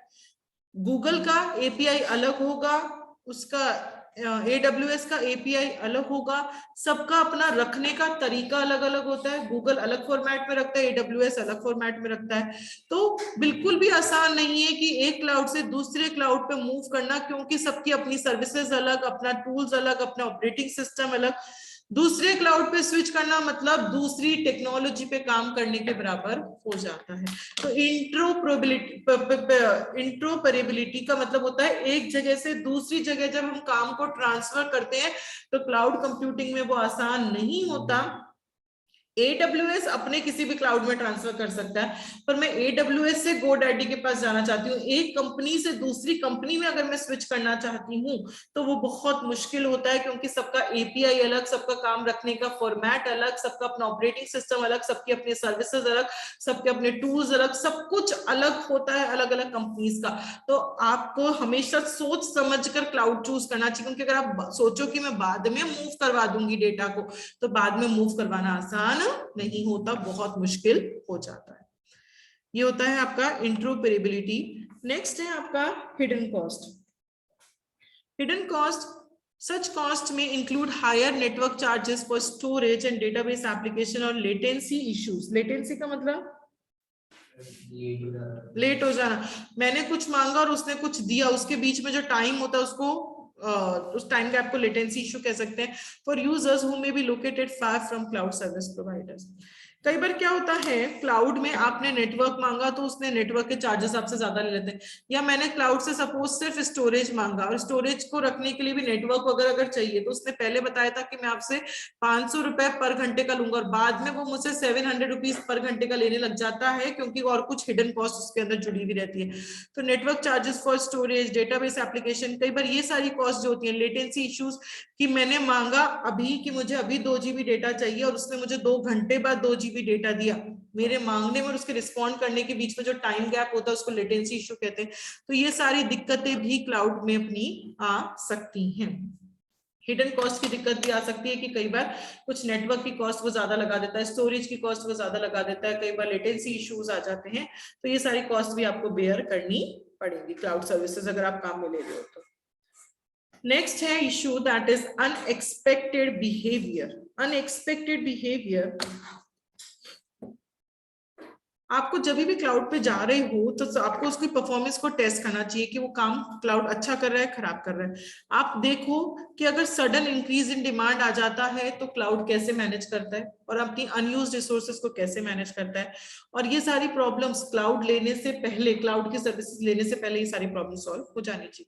मतलब आपको स्टडी कर उस क्लाउड पे स्विच करना चाहिए, बिना स्टडी के क्लाउड पे स्विच नहीं करना चाहिए, नहीं तो बहुत सारी प्रॉब्लम्स आ जाएंगी। नेक्स्ट है आपका सिक्योरिटी इशू। सिक्योरिटी का डर होगा नहीं होगा बच्चों? हम 100% ट्रस्ट नहीं कर सकते। मैं AWS पे डेटा रख रही हूँ, AWS कह रहा है आपका डेटा सिक्योर है, मैंने सिक्योरिटी एज अ सर्विस भी ले ली, उसके ऊपर भी एक और सिक्योरिटी मैंने बिठा दी, AWS ने कहा आपका डेटा का रेप्लिका है, फिर भी मुझे जो मेरे कंप्यूटर में मेरे पास पड़ा है ना, उतना सेफ मुझे वो नहीं लगेगा जो वहां पे डेटा पड़ा है। मेरे पास कुछ पड़ा है मतलब वो 100% सेफ है, पर अगर मैंने कहीं भी रखा है, चाहे मैंने लॉकर में भी वो लॉक करके ज्वेलरी आपने रख दी, तो भी आपको कहीं ना कहीं डर रहता है कि वो चोरी हो सकती है। तो आप हमेशा उस पर 100% ट्रस्ट नहीं कर सकते। हो सकता है कोई अटैकर हो जो आपको अटैक कर दे, हो सकता है कोई क्लाउड की सर्विस फेल हो जाए, डेटा कॉन्फिडेंशियलिटी की हमेशा में प्रॉब्लम रहेगी, हमेशा में डर बना रहेगा कि मेरा डेटा कॉन्फिडेंशियल है या नहीं है। नेक्स्ट है legal issues. Legal issues, cloud में बहुत सारे रेगुलेटरी रिक्वायरमेंट्स फॉलो करने पड़ते हैं, जैसे उसके कुछ प्राइवेसी लॉज होते हैं, डेटा सिक्योरिटी लॉज होते हैं, हर कंट्री के अलग अलग लॉज होते हैं, हर कंट्री का प्राइवेसी लॉ अलग होगा, सिक्योरिटी का लॉ अलग होगा। अगर कोई अमेरिका की कंपनी अपना डेटा इंडिया के क्लाउड पे रख रही है तो उसको डर हमेशा रहेगा, क्योंकि इंडिया के लॉ अलग होंगे और वहां के लॉज अलग होंगे और उस पर आपका कोई कंट्रोल नहीं है जहां फिजिकली डेटा स्टोर्ड है। नेक्स्ट है software development in the cloud. जैसे अपन ने पढ़ा प्लेटफॉर्म एज अ सर्विस पढ़ा था कि उसने पूरा प्लेटफॉर्म दे दिया, उस पर सॉफ्टवेयर बना लो। सुनने में कितना आसान है, पर सॉफ्टवेयर बनाना आसान नहीं होता। क्यों? अगर मुझे गूगल क्रोम पे सॉफ्टवेयर बनाना और वो सिर्फ इंटरनेट एक्सप्लोरर दे रहा है तो मेरे लिए बहुत मुश्किल हो जाएगा सॉफ्टवेयर बनाना। मेरे सॉफ्टवेयर को क्या पता कोई एक्सक्लूसिव हार्डवेयर, कोई एक्सक्लूसिव कोई चीज चाहिए जो उसके पास नहीं है, तो मेरे को सॉफ्टवेयर बनाना मुश्किल हो जाएगा। तो जो डेवलपर्स होते हैं उनको बहुत दिक्कत आती है जब भी वो अपना सॉफ्टवेयर क्लाउड पे बनाते हैं। किस स्पीड से चेंजेस इफेक्ट हो रहे हैं। मैंने सॉफ्टवेयर क्लाउड पे बना रही हूं और फिर मुझे चेंजेस करना है, 350 की जगह मुझे जियो की रेट अब 450 पे करनी है। 350 की जगह मुझे कहां करनी है? 450। मैंने बनाया कहां है? क्लाउड पे। चेंजेस कहां करूंगी? क्लाउड पे। मैंने डाल दिया अभी रिक्वेस्ट, मैंने डाल दिया सपोज 124 पे मैंने रिक्वेस्ट डाल दी कि मेरी रेट ये कर दो। मेरे अकॉर्डिंग तो अब से ये प्लान चल जाना चाहिए, पर क्लाउड को उसको चेंज करने में, हर जगह रिफ्लेक्ट करवाने में 2 बज गए।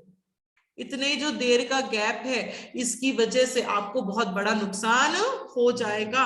तो स्पीड, किस स्पीड से एप्लीकेशन के अंदर चेंजेस हो रहे हैं इस पे इफेक्ट करता है। सॉफ्टवेयर डेवलपमेंट लाइफ साइकिल और सिक्योरिटी दोनों पे इफेक्ट करता है। जो मैनेजर होगा उसको हमेशा अपनी एप्लीकेशंस को अपडेटेड रखना पड़ेगा और उसको ये देखना पड़ेगा कि कितने चेंजेस वो कर सकता है, कितने चेंजेस नहीं कर सकता। मतलब बेसिकली अगर आप कोई सॉफ्टवेयर क्लाउड पे बनाना चाहते हो, डेवलपर हो, तो सॉफ्टवेयर बनाना आसान नहीं है, क्योंकि क्लाउड अपने तरीके से काम करेगा, आप अपने तरीके से काम करोगे तो आपके चेंजेस रिफ्लेक्ट होने में टाइम लग सकता है। आपको हमेशा अप टू डेट रहना पड़ेगा। आपका सॉफ्टवेयर कितने दिन में कितने चेंजेस को एक्सेप्ट कर सकता है। अगर क्लाउड ने लिमिटेशन लगा रखी है सिंगल साइन ऑन की, तो मैं एक बार साइन इन करके सिर्फ एक बार चेंजेस कर सकती हूँ, पर अगर मुझे 2 बार चेंजेस करने हैं तो मैं वहां पे वो काम नहीं कर पाऊंगी। तो software development in the cloud भी बहुत बड़ी इश्यू होता है। एंड लास्ट है इसके अंदर bugs in large scale distributed system. जो बहुत बड़ी बड़ी ऑर्गेनाइजेशंस होती हैं उनमें अगर कोई एरर आ गई, जो बहुत बड़ा सॉफ्टवेयर है, बहुत बड़ी वेबसाइट है, उसमें अगर कोई एरर आ गई तो उस एरर को हटाना बहुत मुश्किल होता है। अगर आपका कोई सॉफ्टवेयर 5 लाइन का है, उसमें कोई एरर आ गई तो हटाना आसान है, और वही सॉफ्टवेयर अगर 5000 लाइनों का वो सॉफ्टवेयर है तो कौन सी लाइन में कहाँ दिक्कत हो रही है, सारे सॉफ्टवेयर सारी चीजें एक दूसरे से कनेक्टेड होती है, फिर इसमें चेंज किया तो यहाँ भी चेंज करो, यहाँ भी चेंज करो, यहाँ भी चेंज करो, तो वो सारी चीजों को हटाने में आपके लिए बहुत मुश्किल हो सकता है। तो ये सारे अपन ने क्या पढ़े, ये सारे अपन ने पढ़े pertinent issues related to cloud computing. इसकी मेमोरी टेक्निक क्या थी बच्चों, HUL बिट्स। H का मतलब क्या है, हिडन कॉस्ट। हिडन कॉस्ट मतलब जो नेटवर्क की जो कॉस्ट है, स्टोरेज की कॉस्ट है, कई बार वो ज्यादा आ जाती है, हिडन कॉस्ट होती है। और क्लाउड कई बार क्या होता है कि लेटेंसी इश्यूज भी आ जाते हैं कि हमने मांगा कब और उसने दिया कब, ये सारे इश्यूज भी हमें फेस करने पड़ते हैं। यू का मतलब अनएक्सपेक्टेड बिहेवियर। जब भी आप क्लाउड सर्विसेज ले रहे हो आपको पहले चेक करो कि अनएक्सपेक्टेड सिचुएशन में क्लाउड कैसा काम करेगा। मैंने सडन इंक्रीज या डिक्रीज कर दिया तो क्लाउड कैसा रिस्पॉन्ड करेगा, क्लाउड अपनी अनयूज्ड रिसोर्सेज का करता क्या है, ये सारी चीजें पहले टेस्ट करो, फिर क्लाउड सर्विसेज को अडॉप्ट करो। देन एल का मतलब लीगल इश्यूज। अलग अलग कंट्री के अलग अलग प्राइवेसी लॉज होते हैं, सिक्योरिटी लॉज होते हैं, तो आपको ये लीगल इश्यूज फेस करने हो सकते हैं। देन बिट्स, बी मतलब bugs in large scale environment. ये जो बड़ी बड़ी ऑर्गेनाइजेशंस है, जो बड़े बड़े सॉफ्टवेयर है, उनमें अगर कोई एरर आ गई तो उस एरर को हटाना बहुत मुश्किल हो जाता है। बी आई, आई का मतलब इंट्रोपरेबिलिटी। इंट्रोपरेबिलिटी का मतलब अगर एक क्लाउड से दूसरे क्लाउड पे मैं जाना चाहती हूँ, इंटर मतलब एक जगह से दूसरी जगह जाना, अगर एक क्लाउड से दूसरी जगह दूसरे क्लाउड पे आप स्विच करना चाहते हो तो बहुत बहुत बहुत मुश्किल होता है, क्योंकि उसका एपीआई अलग, उसका फॉर्मेट अलग, उसके टूल्स अलग, उसकी सर्विसेज अलग, सब कुछ उसका अलग होता है। दूसरे क्लाउड पे जाना मतलब दूसरी टेक्नोलॉजी को सीखने के बराबर हो जाता है। BIT, टी मतलब टेस्ट, क्या, थ्रेशोल्ड पॉलिसी, कि आपकी पॉलिसी होनी चाहिए, उसमें लिखा हुआ होना चाहिए कि जो कस्टमर और जो प्रोवाइडर है उसको पता होना चाहिए कि उनके बीच में लीगल एग्रीमेंट क्या है, SLA, उस पर हमें स्ट्रिक्टली फॉलो करना है, सीरियसली हमें SLA को लेना है। और उस पॉलिसी में ये भी लिखा होना चाहिए कि जो प्रोवाइडर है अगर उसके ऊपर अनएक्सपेक्टेड पीक आ गया तो वो कैसे अपने आप को मैनेज करता है, कैसे सर्विसेज बढ़ाता है, कैसे वो कम करता है। देन एस का मतलब सिक्योरिटी। सिक्योरिटी का डर हमेशा रहेगा, क्यों, क्योंकि हम उस पर 100% ट्रस्ट नहीं कर सकते।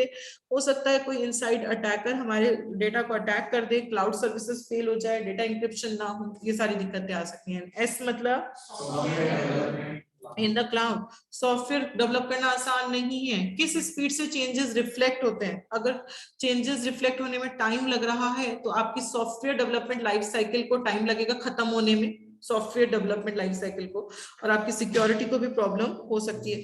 तो मैनेजर को ध्यान रखना है कि मेरी सिस्टम अपडेटेड रहना चाहिए, मैं कितने चेंजेस कर सकती हूँ, कितने नहीं कर सकती, ये सारी चीजें मैनेजर को हमेशा ध्यान रखनी पड़ेगी। अब आप लोग बोलोगे मेरे साथ, क्या थे pertinent issues related to cloud computing, memory technique, HUL bits. H stands for, बताओ उसके अंदर का, बोलो बोलो। Network, storage, latency issues. Then next unexpected behaviour, मतलब पहले चेक करो कि वो स्केलिंग कर पा रहा है नहीं कर पा रहा, और अनयूज का क्या कर रहा है, वो पहले चेक करो फिर उसके ऊपर स्विच करो। देन लीगल इश्यूज, मतलब अलग अलग कंट्री के अलग अलग इश्यूज होते हैं, अलग अलग लीगल लॉज होते हैं, तो कौन सी कंट्री में कौन सा इश्यू आ जाए वो पता नहीं। नेक्स्ट लार्ज स्केल एनवायरनमेंट या डिस्ट्रीब्यूशन सिस्टम, मतलब वहां एरर आ गई तो उसको हटाना मुश्किल हो जाएगा। नेक्स्ट आई मतलब इंट्रोपरेबिलिटी, मतलब स्विच करना एक क्लाउड से दूसरे क्लाउड, AWS से GoDaddy पे जाना बहुत मुश्किल है। क्यों? API अलग, फॉर्मेट अलग, टूल्स अलग, सर्विसेज अलग, सब कुछ अलग, तो नई टेक्नोलॉजी को सीखने के बराबर हो जाता है। नेक्स्ट, थ्रेशोल्ड पॉलिसी, पॉलिसी में क्या क्या लिखा होना चाहिए? पहली चीज SLA, आपके बीच में लीगल एग्रीमेंट है, आपको बहुत स्ट्रिक्टली इस पे ध्यान देना है। सेकंड चीज, अनएक्सपेक्टेड पीक आ गया तो आप कैसे रिस्पॉन्ड करोगे? अगर आपसे किसी ने ज्यादा मांग लिया तो ज्यादा कैसे दोगे, कम आ गया तो कम। ये सारी चीजें कहाँ लिखी हुई होनी चाहिए? पॉलिसी के अंदर लिखी हुई होनी चाहिए। नेक्स्ट, सिक्योरिटी, सिक्योरिटी का डर रहेगा, हम 100% ट्रस्ट नहीं कर सकते, इनसाइड अटैकर हो सकता है, हमारा डेटा लीक हो सकता है। Next, software development is not easy, easy नहीं है। क्यों? क्योंकि चेंजेस रिफ्लेक्ट होने में कितना टाइम लगता है, इसलिए जो मैनेजर उसको हमेशा अपग्रेडेड रहना पड़ेगा, और वो कितने चेंजेस कर सकता है, कितने नहीं कर सकता, ये सारी बातों को उसको ध्यान रखना पड़ेगा। ये क्या पढ़ा अपन ने? Pertinent issues related to cloud computing. अब सिर्फ हेडिंग बोलनी है, एमटी बोलो फिर हेडिंग बोलो। एमटी क्या थी इसकी? HUL bits, H stands for hidden cost, U unexpected behavior, L legal issues, B bugs and large distributed system, then I interoperability, T threshold policy, S security, S software development is not easy, software development cloud में आसान नहीं है। ये क्या पढ़ लिया आपने? pertinent issues related to cloud computing। अपना एक टॉपिक रह गया ना, डिसएडवांटेजेस इसके।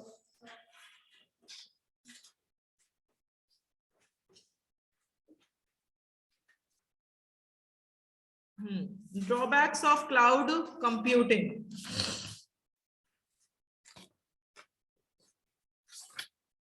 अपन ने एडवांटेजेस पढ़ लिए, ड्रॉबैक्स ऑफ क्लाउड कंप्यूटिंग, इसकी मेमोरी टेक्निक लिखो। ड्रॉबैक्स ऑफ क्लाउड कंप्यूटिंग की मेमोरी टेक्निक लिखो। इसका वेंडर, इसका सब्जेक्ट होता है, फाइनल में एक सब्जेक्ट होता है इसका, IT जैसे सब्जेक्ट होता है। इसका वेंडर, I stands for internet, S stands for security, C stands for no control, C stands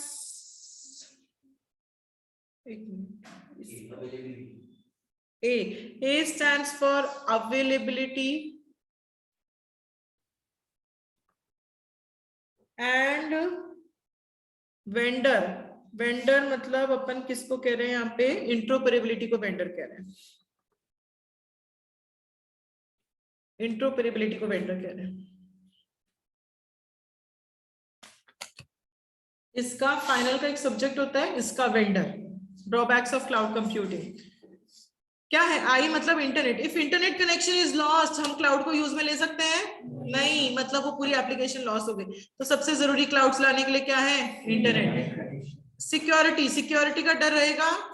हाँ, क्यों? हम क्योंकि थर्ड पार्टी पे डिपेंड करते हैं, हम सिर्फ वेंडर पे डिपेंड करते हैं, तो हमें हमेशा डर रहेगा कोई हैकर, कोई अटैकर हमारे डेटा को हैक ना कर दे। क्लाउड कंप्यूटिंग स्केलेबिलिटी तो देता है कि आपको बढ़ा सकता है, कम कर सकता है, बट क्या कंट्रोल हमारे पास है उन रिसोर्सेज का? नहीं, नो कंट्रोल। जनरली हम पब्लिक क्लाउड की बात करते हैं या पब्लिक की बात करें, क्योंकि हम ओन नहीं करते तो हमारा कोई कंट्रोल नहीं है। देन अवेलेबिलिटी की प्रॉब्लम रहेगी, जो मैंने बताया था, रेस्ट्रिक्शन हो जाता है कि हम सिर्फ उसी चीजों को काम में ले सकते हैं। जैसे अभी अपने सॉफ्टवेयर एज अ सर्विस में पढ़ा, आप सिर्फ इंटरनेट एक्सप्लोरर को ही काम में ले सकते हो। अगर आपको गूगल क्रोम पे काम करना है तो आपको दूसरे क्लाउड पे जाना पड़ेगा, हमारे पास गूगल क्रोम नहीं है।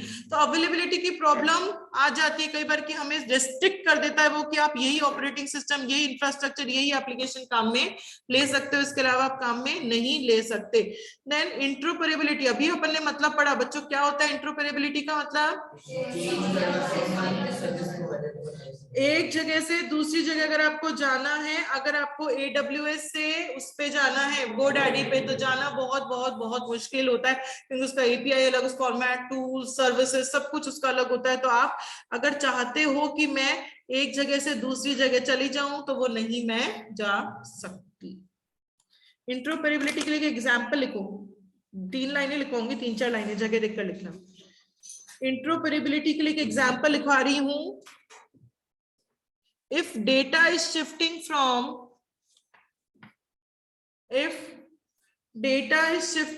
AWS to GoDaddy,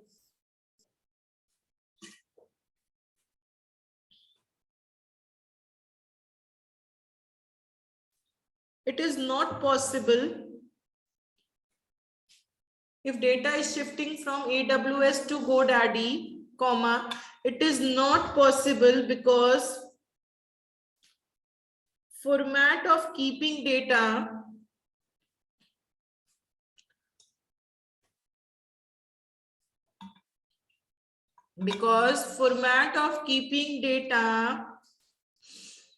by AWS and GoDaddy,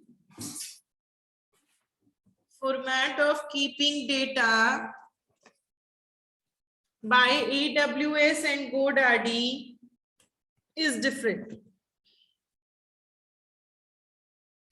Format of keeping data by AWS and GoDaddy is different. हाँ जी, क्या पढ़ा अपन ने? Drawbacks of cloud computing. इसकी एमटी क्या है? इसका वेंडर से समझते हो कि एक वेंडर से दूसरे वेंडर पे जाना आसान नहीं है, इससे इंटरऑपरेबिलिटी आ गई. आई स्टैंड्स फॉर इंटरनेट. अगर इंटरनेट कनेक्शन लॉस तो application loss. S stands for security. डर रहेगा क्योंकि थर्ड पार्टी के हम डिपेंडेंट रहते हैं. Then ISC, C stands for control. मतलब स्केलेबिलिटी दे रहा है, वो बढ़ा कम कर सकता है, बट कंट्रोल हमारे पास नहीं है क्योंकि हम उसके ओनर नहीं है. A stands for availability. वो रेस्ट्रिक्टेड कर देता है कि हमारे पास यही अवेलेबल है, आपको इसी पे काम करना पड़ेगा, आप दूसरे पे काम नहीं कर सकते. जनरली रियल लाइफ में ऐसा होता नहीं है बच्चों. उनके पास सब कुछ होता है, वो सब कुछ हमें देते हैं, बट एक ये लिमिटेशन है. इस तरीके से हम इसको समझ सकते हैं. देन इंटरऑपरेबिलिटी का मतलब अगर एक वेंडर से दूसरे वेंडर पे स्विच करना है तो वो आसान नहीं है. क्यों? क्योंकि सबका रखने का तरीका अपना अपना अलग होता है. एपीआई अलग, टूल्स अलग, सर्विसेज अलग, सब कुछ अलग. बिना देखे बताना है. Pertinent issues related to cloud computing. इसके MT HUL bits. H stands for hidden cost. U stands for unexpected behaviour. L stands for legal issues. B stands for large scale environment. I stands for interoperability. T stands for threshold policy. S stands for security. S stands for software development in the cloud. Very good. तो cloud computing अब अपना पूरा हुआ है. ये सिर्फ एक technology. इस चैप्टर में एक छोटा सा पार्ट है जो ये इतना बड़ा पार्ट है. क्या क्या पढ़ा इसके अंदर? अपन ने व्हाट इज क्लाउड कंप्यूटिंग पढ़ा था. अपन ने उसके टाइप्स पढ़े थे. टाइप्स की मेमोरी टेक्निक क्या थी? हमारी सास कैसी हो, CACS जैसी हो. फिर अपन ने कैरेक्टरिस्टिक्स ऑफ क्लाउड कंप्यूटिंग पढ़ा था. उसकी मेमोरी टेक्निक क्या थी? Increase network capacity and scalable workload of silent tenant, they will pay on demand. फिर अपन ने पढ़ा एडवांटेजेस ऑफ क्लाउड कंप्यूटिंग. उसकी MT PCs owning flats in global infrastructure project. फिर अपन ने पढ़ा ड्रॉबैक्स ऑफ क्लाउड कंप्यूटिंग. उसकी एमटी इसका वेंडर्स. फिर अपन ने पढ़ा क्लाउड कंप्यूटिंग के सर्विस मॉडल्स. उसकी MT IPS, infrastructure as a service, platform as a service, software as a service. Infrastructure के अंदर कौन सी थी? Network, storage, database, backend, desktop. Software में कुछ नहीं था, नहीं प्लेटफॉर्म में कुछ नहीं था. सॉफ्टवेयर में कौन से थे? API, email. फिर अपन ने अदर सर्विसेज पढ़ा. उसमें कम्युनिकेशन, डेटा, सिक्योरिटी, आइडेंटिटी, ये सारी सर्विसेज पढ़ी. फिर अपन ने पढ़ा pertinent issues related to cloud computing. उसकी memory technique HUL bits.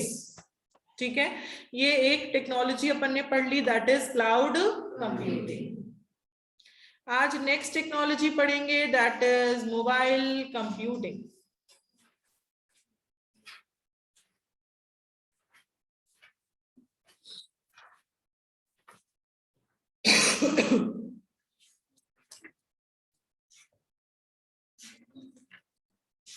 Mobile computing.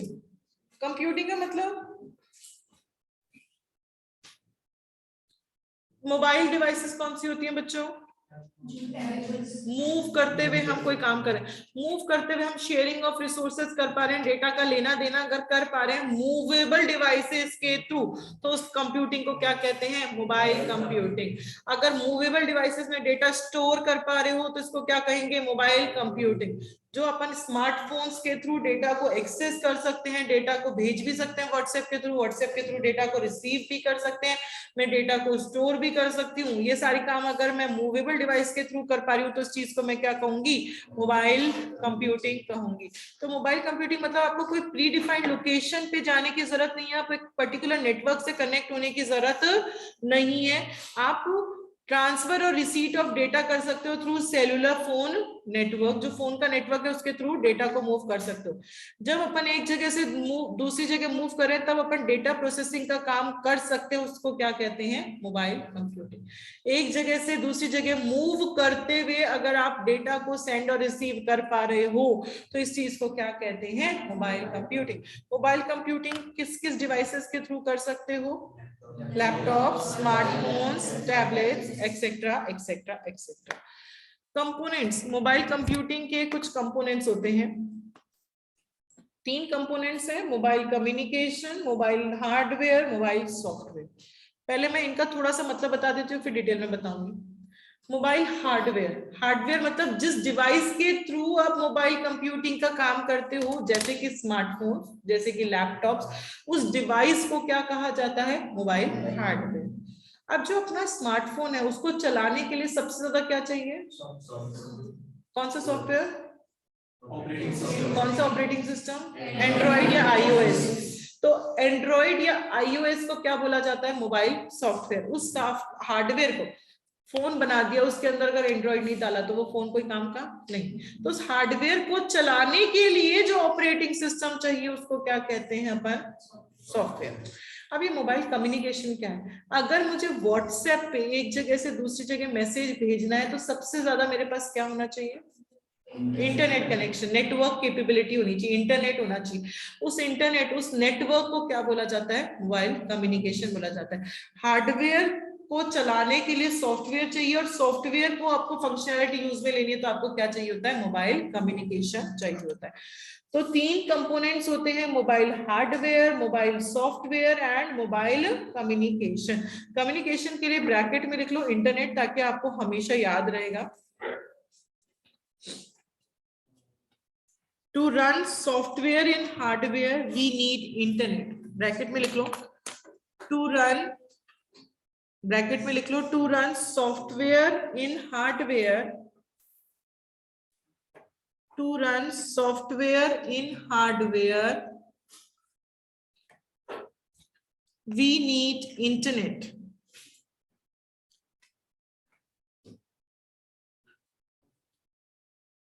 To run software in hardware, we need internet. अगर मुझे WhatsApp मेरे फोन में चलाना है तो WhatsApp चलाने के लिए मुझे क्या चाहिए? इंटरनेट चाहिए। हार्डवेयर, हार्डवेयर क्या हो गया? फोन। WhatsApp क्या हो गया? सॉफ्टवेयर। उसको चलाने के लिए मुझे क्या चाहिए? Mobile communication, that is internet. Mobile communication includes infrastructure. इसमें इंफ्रास्ट्रक्चर होता है यूज्ड फॉर लैपटॉप का चार्जर। कौन से?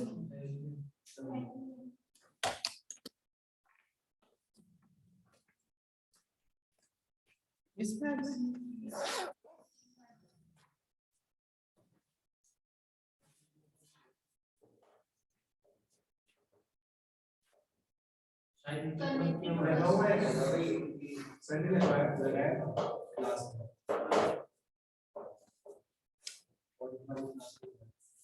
इस लैपटॉप का चार्जर, इस लैपटॉप का चार्जर क्यों चाहिए?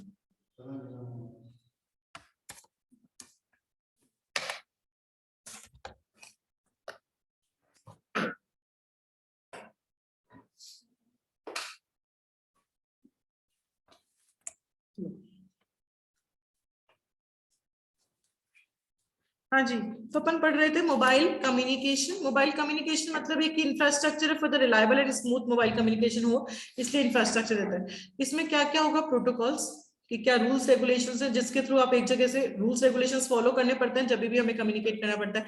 सर्विसेज, हमें बैंडविड्थ चाहिए अगर हमें नेटवर्क से कम्युनिकेट करना है। ये सारी चीजें किसके अंदर इंक्लूड होती हैं? मोबाइल कम्युनिकेशन के अंदर। यहाँ पे डेटा फॉर्मेट भी डिफाइंड होता है। डेटा फॉर्मेट क्या होता है बच्चों? किस फॉर्मेट में डेटा ट्रांसफर होगा? डेटा आपका 16 बिट्स में ट्रांसफर होगा, 32 बिट्स में ट्रांसफर होगा, या आप इमेज ट्रांसफर कर रहे हो, या आप टेक्स्ट ट्रांसफर कर रहे हो, या ऑडियो ट्रांसफर कर रहे हो, या आप न्यूमेरिक ट्रांसफर कर रहे हो, अल्फाबेट ट्रांसफर कर रहे हो, अल्फा न्यूमेरिक ट्रांसफर कर रहे हो, तो उसका जो फॉर्मेट होगा वो भी सब कहाँ डिफाइन होता है? यहाँ पे डिफाइन होता है। तो ये होता है मोबाइल कम्युनिकेशन। तो मोबाइल कम्युनिकेशन में क्या क्या होता है? एक इंफ्रास्ट्रक्चर है ये which includes protocol services bandwidth ताकि रिलायबल और स्मूथ कम्युनिकेशन हो सके। यहाँ पे डेटा फॉर्मेट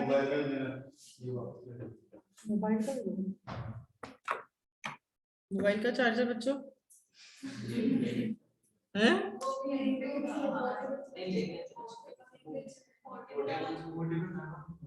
पोर्टेबल होगा, उनके पास ही होगा। कुछ भी नहीं है तो। मैं नीचे क्लास में थी तब नीचे पोर्टेबल मेरे से कोई मांगने आया था। याद दिलाया करो भैया को, ऐसे भूल जाते हैं कि भैया ये लेके चलना है, ये लेके चलना है, ये लेके चलना है, ये मुझे लेके जाना है। अच्छा, मेरे लिए यहाँ पे इकट्ठा कर रखा है। सही है। हाँ जी, मोबाइल कम्युनिकेशन समझ में आ गया। डेटा फॉर्मेट भी सारा यही डिसाइड होगा कि किस फॉर्मेट में डेटा ट्रांसफर करना। प्रोटोकॉल्स मतलब rules and regulations. Rules regulations follow करने पड़ते हैं अगर आपको एक जगह से दूसरी जगह नेटवर्क पे कम्युनिकेट करना है। हमें कोई सीखने की जरूरत नहीं है। एंड यूजर को जो बनाते हैं, जिसने व्हाट्सएप बनाया है, उसको वो रूल्स रेगुलेशंस फॉलो करने पड़ेंगे। देन नेक्स्ट है मोबाइल हार्डवेयर। हार्डवेयर मतलब जिस डिवाइस के थ्रू आप एक्सेस कर पा रहे हो मोबाइल सर्विसेज को, जिस डिवाइस के थ्रू आप मोबाइल सर्विसेज को ले पा रहे हो, उसको अपन हार्डवेयर कहते हैं। जैसे कि laptop, smartphones, mobile tower, network. आपका हार्डवेयर का साइज, हार्डवेयर का weight, micro processor, primary storage, secondary storage, ये सारी कैरेक्टरिस्टिक्स यहाँ हार्डवेयर में मेंशन होती हैं कि जो मेरा फोन है, फोन का मेरा साइज कितना है, उसका स्क्रीन का साइज कितना है, उसमें मेरी रैम कितनी है, उसमें मेरी सेकेंडरी स्टोरेज हार्ड डिस्क कितनी है, उसका स्क्रीन का साइज किस तरीके से इनपुट लेता है, कैसे वो आउटपुट देता है, ये सारी चीजें कहाँ डिफाइन होती है? उसके कैरेक्टरिस्टिक्स में डिफाइन होती है। ये डिवाइसेस रिसेप्टर्स भी लगे हुए रहते हैं इसके अंदर। रिसेप्टर्स मतलब अगर कोई सिग्नल आ रहा है तो उसको रिसीव कर सकते हैं और अपना सिग्नल वो भेज भी सकती हैं। ये डिवाइसेस फुल ड्यूप्लेक्स मोड में काम करती हैं। फुल ड्यूप्लेक्स का मतलब होता है सेंडिंग और रिसीविंग आप पैरेलल कर सकते हो। जैसे कि ये भी अपन डिटेल में शायद इस बार है या नहीं है, 3 होता है। एक तो सिंप्लेक्स, एक हाफ ड्यूप्लेक्स, एक फुल ड्यूप्लेक्स। सिंप्लेक्स का मतलब one way communication. One way communication का मतलब क्या होता है? हम टीवी पे जो देख रहे हैं सिर्फ हम देख सकते हैं, वो हमें दिखा सकता है। अगर हमें उससे बात करनी है तो हम उसको हमारा फीडबैक नहीं दे सकते। ये होता है सिंप्लेक्स, जो वन वे कम्युनिकेशन होता है। दिखाने वाला दिखा रहा है, देखने वाला सिर्फ देख रहा है। एक होता है हाफ ड्यूप्लेक्स। हाफ ड्यूप्लेक्स होता है मतलब यहाँ सेंडिंग और रिसीविंग दोनों हो सकती है, बट एक बार में एक काम हो सकता है। जैसे वॉकी टॉकी होता है। वॉकी टॉकी देखा है, कभी सुना है? वॉकी टॉकी में जो बोल रहा है उस टाइम पे वो बंदा, एक बंदा बोलेगा तो दूसरा सुनेगा। सुनने वाला भी बोल सकता है, पर सबकी टर्न आती है, टर्न बाय टर्न कर सकते हैं। बोलने वाला पैरेलल सुन नहीं सकता। ऐसा नहीं हो सकता कि मैं बोल भी रही हूँ और मैं सुन भी रही हूँ, दोनों नहीं हो सकता। एक होता है फुल ड्यूप्लेक्स। हमारे फोन जो होता है, हम फोन पे बोल भी रहे होते हैं, हम फोन पे सुन भी रहे होते हैं, दोनों काम हम पैरेलल कर सकते हैं। सेंडिंग और रिसीविंग का जो 2 काम है वो हम एक ही बार में कर सकते हैं, उसको क्या कहते हैं? Full duplex. तो हम स्मार्टफोन में ये काम कर सकते हैं। ये होता है आपका मोबाइल हार्डवेयर। तो मोबाइल हार्डवेयर क्या पढ़ा बच्चों? क्या होता है मोबाइल हार्डवेयर? मतलब जिस भी डिवाइस के थ्रू आप मोबाइल सर्विसेज को एक्सेस कर पा रहे हैं उसको अपन क्या कहते हैं? मोबाइल हार्डवेयर कहते हैं। जैसे कि स्मार्टफोन्स, लैपटॉप्स एक्सेट्रा। उन डिवाइसेस की क्या कैरेक्टरिस्टिक्स है? उसका साइज, उसका ड्यूरेबिलिटी, उसकी एक्सपेंडेबिलिटी, प्राइमरी स्टोरेज, उसका सब कुछ जो भी चीजें आपके दिमाग में आ रही है वो सारी कैरेक्टरिस्टिक्स यही डिफाइंड होंगी। इन डिवाइसेस के अंदर रिसेप्टर्स लगे हुए रहते हैं जो सिग्नल को रिसीव भी कर सकते हैं और सिग्नल को सेंड भी कर सकते हैं। और ये डिवाइसेस फुल ड्यूप्लेक्स मोड में काम करती हैं, मतलब यहाँ पे सेंडिंग और रिसीविंग का काम एक साथ हो सकता है। लास्ट कंपोनेंट है मोबाइल सॉफ्टवेयर। क्या पढ़ा था मोबाइल सॉफ्टवेयर में? Operating system. जो उसको चलाने के लिए चाहिए, जो मोबाइल डिवाइस को चलाने के लिए चाहिए, वो मोबाइल सॉफ्टवेयर होता है। जैसे कि एप्स जो होती हैं, मोबाइल एप्स जो होती हैं, जो उसके ऊपर चल रही हैं, जो हार्डवेयर के ऊपर चल रही हैं, वो सारी चीजें किसके अंदर आ जाती हैं? आपकी मोबाइल सॉफ्टवेयर के अंदर आ जाती है। वैसे तो सबसे जरूरी ऑपरेटिंग सिस्टम होता है, पर जो एप्स होती हैं उनको भी क्या बोला जाता है? मोबाइल सॉफ्टवेयर बोला जाता है। तो ये 3 कंपोनेंट्स आपने पढ़ लिए मोबाइल कंप्यूटिंग के। क्या क्या कंपोनेंट्स पढ़े? पहला था मोबाइल कम्युनिकेशन। क्या होता है communication? Infrastructure includes protocol, services, bandwidth etcetera. और कुछ पढ़ा था कम्युनिकेशन में? Internet connection. ठीक है। मोबाइल हार्डवेयर क्या था? डिवाइस जिसके थ्रू अपन मोबाइल सर्विसेज को एक्सेस कर सकते हैं, जैसे कि लैपटॉप, स्मार्टफोन्स एक्सेट्रा। उसके कैरेक्टरिस्टिक्स भी वही डिफाइन होंगे। वो फुल डुप्लेक्स मोड में काम करेगा और रिसेप्टर्स भी उसमें लगे हुए रहते हैं। देन मोबाइल सॉफ्टवेयर का मतलब ऑपरेटिंग सिस्टम जो हार्डवेयर को चलाने के लिए चाहिए। मोबाइल एप्स को भी अपन क्या कहते हैं? मोबाइल सॉफ्टवेयर ही कह देते हैं। Then working of mobile computing. Mobile computing में काम कैसे होता है? ये बिल्कुल भी इंपॉर्टेंट टॉपिक नहीं है, इसको बिल्कुल भी याद नहीं करना, सिर्फ रीड करना है। तो आप लोग का मन करे तो इसको रीड कर लेना, नहीं छोड़ देना। ठीक है, जिसको रीड करना हो कर लेना, बिल्कुल भी इंपॉर्टेंट टॉपिक नहीं है। देन नेक्स्ट टॉपिक है अपना बेनिफिट्स ऑफ मोबाइल कंप्यूटिंग। आजकल लोग जो स्मार्टफोन लैपटॉप से अपन काम करने लग गए हैं सारा काम, उसके फायदे क्या है, उसके बेनिफिट्स क्या हैं? सबसे पहला बेनिफिट है वर्क फ्रॉम एनीवेयर। कहीं से भी आप काम कर सकते हो। अगर मोबाइल कंप्यूटिंग नहीं होता तो कोविड में सब घर बैठ जाते हैं, वर्क एट होम का कोई ऑप्शन नहीं होता। ये ऑप्शन क्यों आया? ताकि क्योंकि मोबाइल कंप्यूटिंग है, किसी का काम रुका नहीं, सारी कंपनीज चल रही है, नहीं सारी कंपनीज बंद हो जाती। तो वर्क फ्रॉम एनीवेयर, आप कहीं से भी काम कर सकते हो। जब तक आप नेटवर्क से कनेक्टेड हो तब तक आप कहीं से भी काम कर सकते हो। जो एम्प्लॉइज हैं वो ऑर्गेनाइजेशन का डेटाबेस कहीं रिमोट लोकेशन, रिमोट मतलब कहीं से भी डेटाबेस को एक्सेस कर सकते हैं। उनको एक जगह पे बैठने की जरूरत नहीं है। इससे फ्लेक्सिबिलिटी आ गई। फ्लेक्सिबिलिटी मतलब वो घर पे भी काम कर सकते हैं, वो ट्रैवल करते करते भी काम कर सकते हैं। तो पहला बेनिफिट क्या है? Work from anywhere. आप कहीं से भी काम कर सकते हो, तो आपको कोई फिक्स लोकेशन पे बैठने की जरूरत नहीं है। सेकेंड बेनिफिट क्या है? Reduce the travelling time. आपका ट्रैवलिंग टाइम कम हुआ या ज्यादा हुआ? कम हुआ। मुझे ऑफिस जाकर आने का जो समय था वो मेरा कम लगेगा। अब मैं सारे डॉक्यूमेंट, सारी फाइल को सिक्योर चैनल के थ्रू कहीं से भी एक्सेस कर सकती हूँ, मुझे ऑफिस जाने की जरूरत नहीं है। तो सेकंड बेनिफिट क्या हुआ? Reduce travelling time. Then third benefit क्या है? Productivity has been enhanced. जो एम्प्लॉइज है उनकी प्रोडक्टिविटी बढ़ी या कम हुई? बड़ी। अब वो अपने कंफर्टेबल जोन में रहते हुए, कंफर्टेबल एनवायरनमेंट में रहते हुए काम कर सकते हैं और कहीं से भी वो अपडेट कर सकते हैं स्टेटस को। वर्क ऑर्डर स्टेटस को कहीं से भी अपडेट कर सकते हैं। मतलब जो सेल्स पर्सनल है, जो सेल्स वाला बंदा है, मार्केटिंग वाला बंदा, अगर उसके पास ऑर्डर आया तो वो तुरंत कंप्यूटर सिस्टम में डाल देगा, उस सिस्टम में डाल देगा कि ये ऑर्डर आया है, इसको इस तारीख तक डिलीवर करना है। उसको ऑफिस जाकर कंप्यूटर में एंट्री करने की जरूरत नहीं है, वो मोबाइल फोन से एंट्री कर सकता है कि उसका ये ऑर्डर है। तो रियल टाइम पे ऑर्डर को आप अपडेट कर सकते हो। एक्सीलेंट कम्युनिकेशन हो सकता है। मतलब आप कंफर्टेबल जोन में रहकर काम करोगे तो आपकी प्रोडक्टिविटी ज्यादा हो जाएगी। एंड नेक्स्ट बेनिफिट है इंप्रूव्स द सर्विसेज। ऑर्गेनाइजेशंस भी अपनी सर्विसेज को इंप्रूव कर पाएंगे थ्रू मोबाइल कंप्यूटिंग। ऑर्गेनाइजेशंस भी अपने कस्टमर्स को ज्यादा सेटिस्फाई कर पाएंगे थ्रू मोबाइल कंप्यूटिंग। हाँ, अब अमेजोन फ्लिपकार्ट है, मोबाइल कंप्यूटिंग है, तो हम कहीं से कभी भी बैठकर उनपे कहीं से भी ऑर्डर कर सकते हैं। वो लोग हमें कोई रिप्लाई भेजेंगे तो वो भी हमें मोबाइल डिवाइसेस पे दिख जाएगा, उनका रिप्लाई जो भी होगा। जैसे इसमें जो एग्जांपल लिखा है कि आप अगर रेस्टोरेंट में खाना खाने गए हो तो वहां पे अब आपको उठ के पेमेंट करने की जरूरत नहीं है। सीट पे बैठे बैठे ही आप कोई क्रेडिट कार्ड, डेबिट कार्ड से वहीं बैठे बैठे आप ऑनलाइन उसको पेमेंट कर सकते हो। तो कस्टमर का जो सर्विसेज है वो भी इंप्रूव हो गई। नेक्स्ट है इंक्रीज इंफॉर्मेशन फ्लो इनेबल्स इन इंप्रूविंग मैनेजमेंट इफेक्टिवनेस। क्योंकि इंफॉर्मेशन एक जगह से दूसरी जगह आसानी से फ्लो कर सकते हो तो मैनेजमेंट इफेक्टिवनेस, मैनेजमेंट ज्यादा इफेक्टिवली काम कर पा रहा है।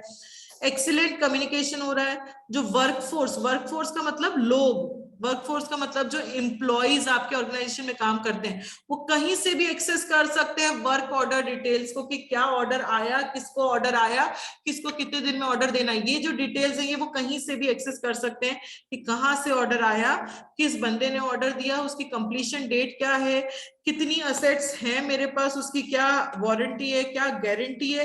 ये सारे डिटेल्स वो कहीं से भी बैठा हुआ बंदा एक्सेस कर सकता है। तो ये सारे बेनिफिट्स मिलते हैं मोबाइल कंप्यूटिंग के। क्या क्या बेनिफिट्स हैं? पहला है वर्क फ्रॉम एनीवेयर, कहीं से भी आप काम कर सकते हो। सेकंड है रिड्यूस ट्रैवलिंग टाइम, जाने आने का समय आपका बचेगा। थर्ड है प्रोडक्टिविटी बढ़ेगी क्योंकि हम कंफर्टेबल जोन में रहकर काम करेंगे। देन नेक्स्ट है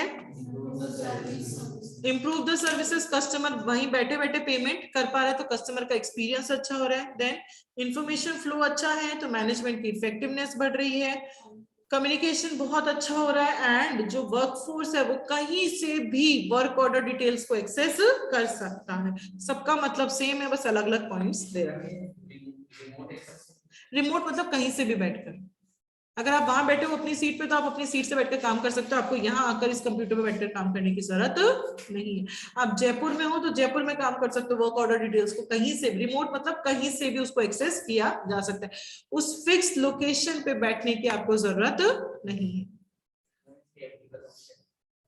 बताओ। Reduce work productivity in remote area तो वैसे हो गए। Reduce work productivity in remote areas. That will improve productivity and effectiveness. अच्छा लिखो, मेरे को भी पेन दो, लिखो पहले आप खुद लिखो फिर मेरे को भी पेन दो, मैं लिख लेती हूँ।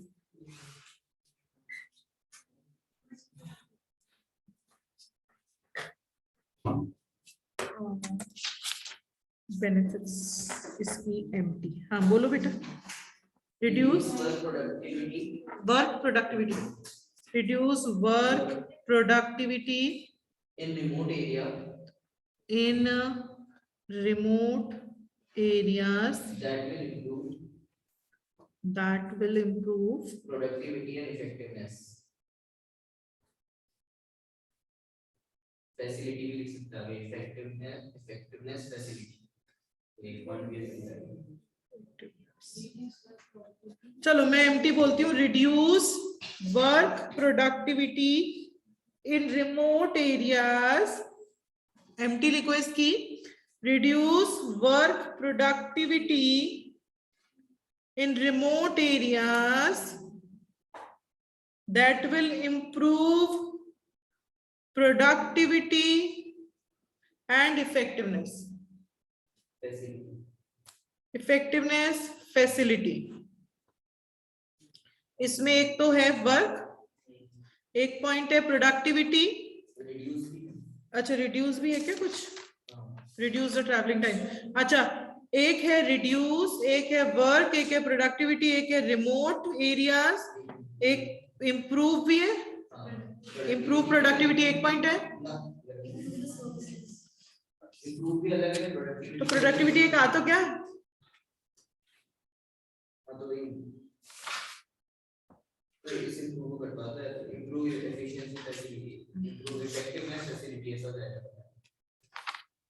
हाँ इम्प्रूव इफेक्टिवनेस, ये वाला प्रोडक्टिविटी हटा दो, प्रोडक्टिविटी दो बार थोड़ी ना बेनिफिट्स में, नहीं ना। चलो मैं वापस बच्चों बता रही हूँ एक बार ढंग से, MT benefits of mobile computing की एमटी क्या है, reduce work productivity in remote areas that will improve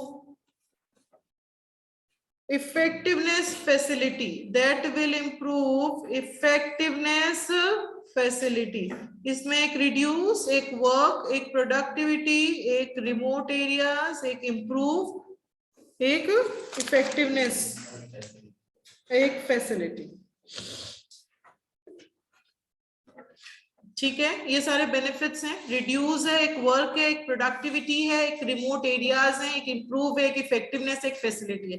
ये सारे क्या हैं आपके बेनिफिट्स ऑफ मोबाइल कंप्यूटिंग। तो reduce work productivity in remote areas that will improve effectiveness facility. वापस बोलो इसकी MT. Reduce work productivity that will reduce work productivity in remote areas that will improve effectiveness facility. Reduce stands for reduce traveling time. Work stands for work from anywhere. Productivity मतलब productivity enhancement.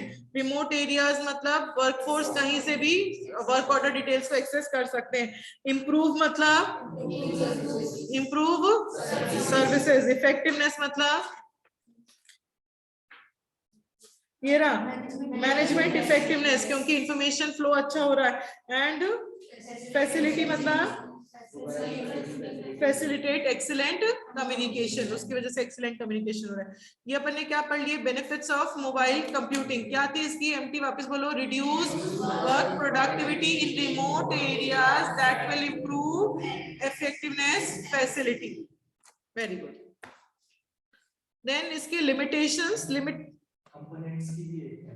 Components तो तीन ही तो है। हाँ बोलो। School SCH नहीं, ये रहने दो। फिर कंफ्यूज हो, क्योंकि एमटी भी इतनी हो जाएगी, क्योंकि एमटी को याद करने के लिए भी कोई एमटी चाहिए होगी। ये रहने दो, छोटा सा है, इतना बड़ा नहीं है। चलो वेरी गुड। हाँ जी, लिमिटेशंस ऑफ मोबाइल कंप्यूटिंग। अभी मोबाइल कंप्यूटिंग इतनी सारी बढ़ाइयां कर दी, पर कुछ नुकसान भी होगा। क्या नुकसान है? एमटी लिखो, एमटी लिखो। Having best human health is power. Having best human health is power. इसकी मेमोरी टेक्निक लिखो, लिमिटेशंस ऑफ मोबाइल कंप्यूटिंग की। Having best human health is power.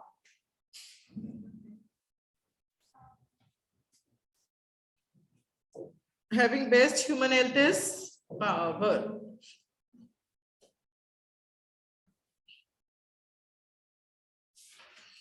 B stands for insufficient bandwidth.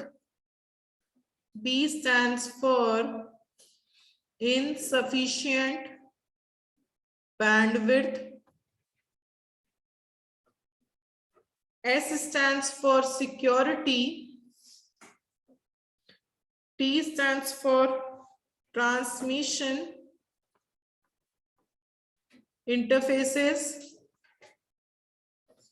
interference. Human stands for human interference with device.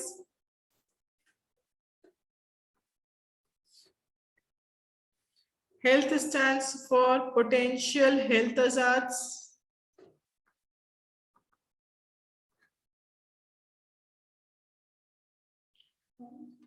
Health hazards, वो तो आपको heading दिख जाएगी। Then power stands for power consumption.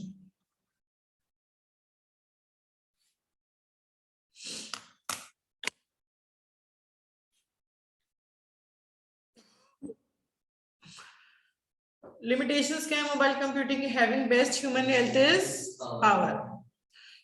B stands for insufficient bandwidth.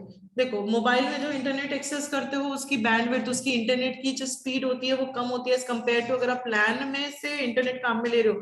जो personal desktop computers होते हैं वहां जब इंटरनेट काम में लेते हैं तो उनकी स्पीड ज्यादा होती है एज कम्पेयर टू आपके मोबाइल फोन्स की जो स्पीड होती है वो कम होती है। सेकेंड है सिक्योरिटी स्टैंडर्ड्स। सिक्योरिटी स्टैंडर्ड्स देखो, जब हम मोबाइल डिवाइसेस से काम करते हैं, जैसे आजकल कंपनीज का में सब में वर्क एट होम हो गया, वर्क एट होम हो गया, तो आप पब्लिक नेटवर्क के थ्रू VPN काम में लेते हो, वर्चुअल प्राइवेट नेटवर्क काम में लेते हो। ये होता क्या है, मैं कंसेप्ट समझा रही हूँ आप लोगों को। देखो आज मैं मेरे घर में बैठे हुए, झुंझुनू में बैठे हुए, सपोज मैं अगर मुंबई में जॉब करती थी और जॉब में मुझे ऐसा था, ऑफिस जाकर मुझे उस कंप्यूटर में, उस पीसी में काम करना पड़ता था। अब मैं झुंझुनू में बैठे हुए मेरे लैपटॉप से उस पीसी का डेटा को एक्सेस कर सकती हूँ, कर सकती हूँ, कर सकती हूँ, कर सकती हूँ। मैं मेरे लैपटॉप से मुंबई में जो उस ऑफिस के अंदर कंप्यूटर पड़ा है, डेस्कटॉप पड़ा है, उसका डेटा को मैं एक्सेस कर सकती हूँ। अब मुंबई में जो ऑफिस था उसके लिए एक प्राइवेट नेटवर्क बना रखा था मेरे ऑफिस ने कि इसको सिर्फ ऑफिस के एम्प्लॉइज यूज में ले सकते हैं। प्राइवेट नेटवर्क मतलब इस कंप्यूटर को सिर्फ ऑफिस का एम्प्लॉय काम में ले सकता है और कोई काम में नहीं ले सकता।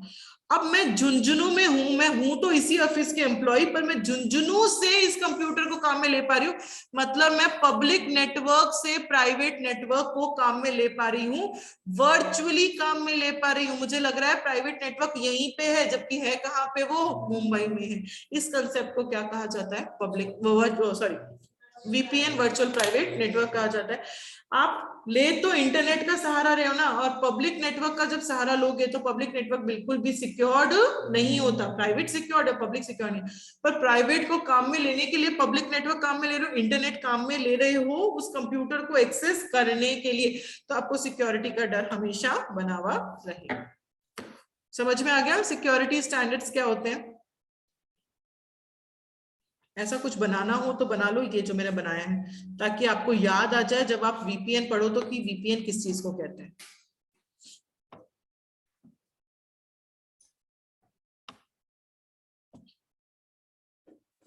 ये बना लो जो मैंने बनाया, ताकि वीपीएन और इसके में लिख लेना वीपीएन, तो समझ में आ जाएगा, कनेक्ट कर पाओगे कि क्या बोलना चाह रहे हैं।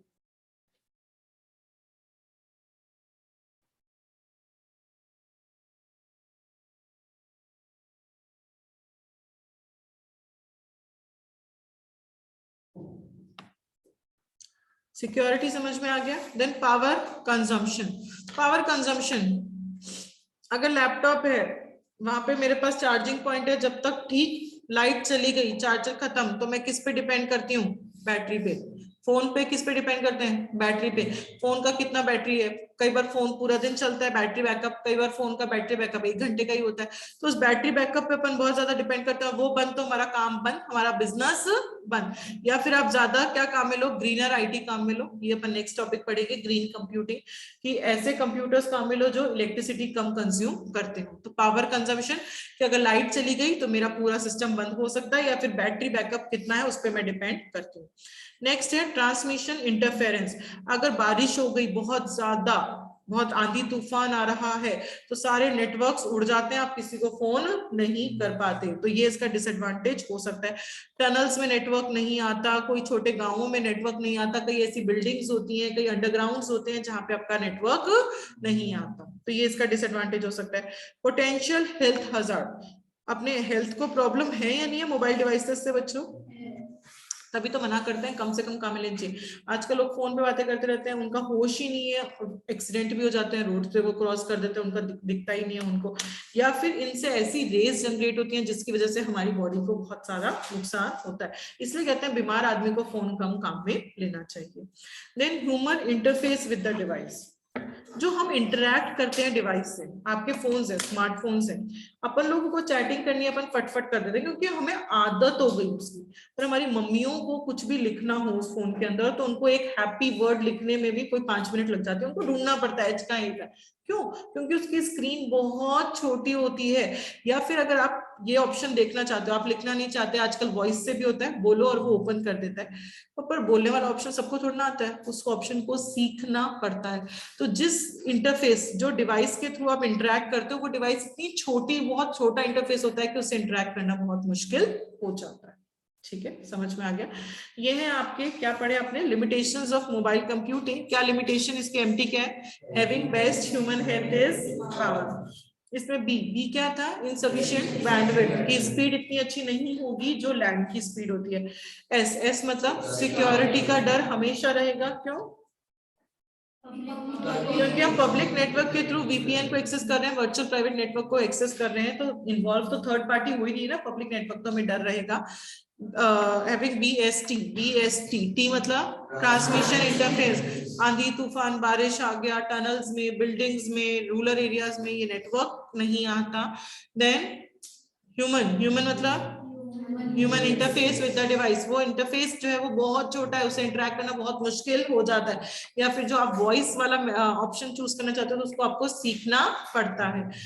ह्यूमन हेल्थ, हेल्थ मतलब हेल्थ हजार्ड, हेल्थ हजार्ड कि कई बार एक्सीडेंट्स हो जाते हैं, कई बार वो ऐसी रेस जनरेट करता है जो हमारी हेल्थ के लिए हार्मफुल होती है।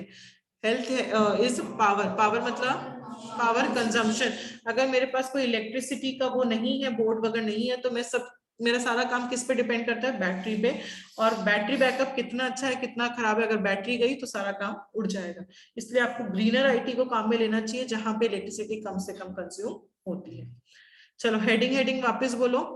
बी मतलब इनसफिशिएंट बैंडविड्थ, एस मतलब सिक्योरिटी, टी मतलब ट्रांसमिशन इंटरफेस, ह्यूमन मतलब ह्यूमन इंटरफेस, हेल्थ मतलब हेल्थ हजार्ड, और पी मतलब पावर मतलब पावर कंजप्शन। ये अपन ने क्या पढ़ा, limitations of mobile computing. Benefits of mobile computing की एमटी क्या थी, इफ नहीं sorry, reduce work productivity in remote areas that will improve effectiveness facility. तो रिड्यूस का मतलब क्या था,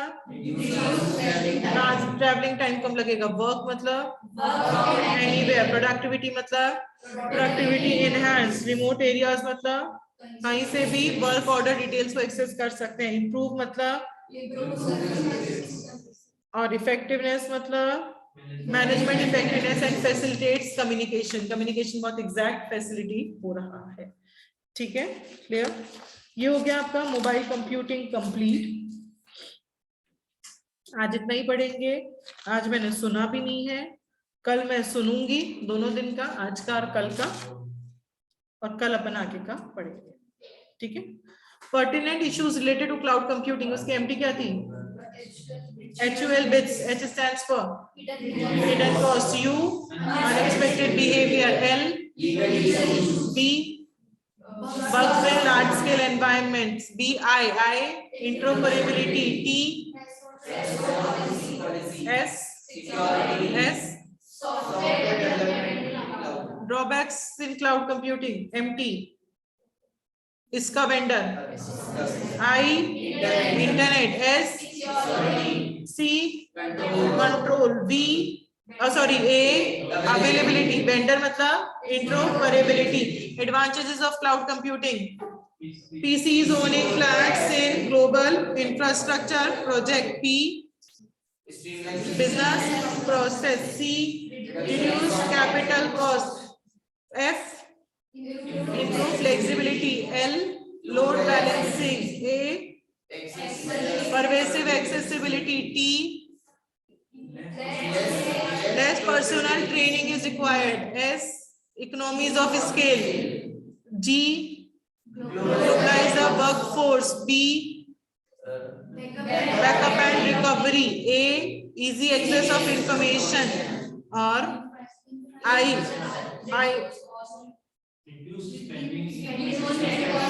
टेक्नोलॉजी इंफ्रास्ट्रक्चर, और क्या बच गया इसके अंदर, project monitor projects more effectively. इसमें एक और एस था ना शायद, नहीं, ग्लोबल, GLOBAL, एक लास्ट वाला एल का मतलब भी था ग्लोबल में,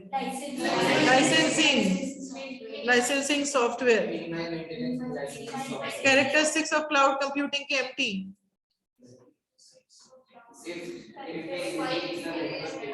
if I increase network capacity and scalable workload of talent in it, they will pay on demand.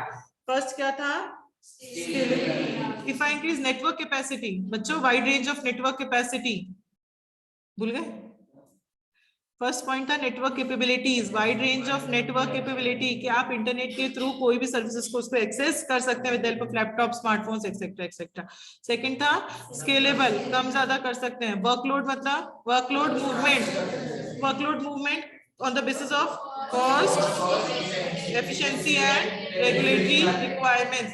Then workload silent, tenant, silent मतलब रेजिडेंसी, मतलब रेप्लिका बने हुए हैं। देन टीनेंट मतलब multi tenancy. Then they will pay मतलब pay per use, on demand मतलब when we invoke, जब चाहिए तब मिलेगा, परमानेंट इंफ्रास्ट्रक्चर को सेटअप करने की जरूरत नहीं है। और किस चीज के एमटी की है,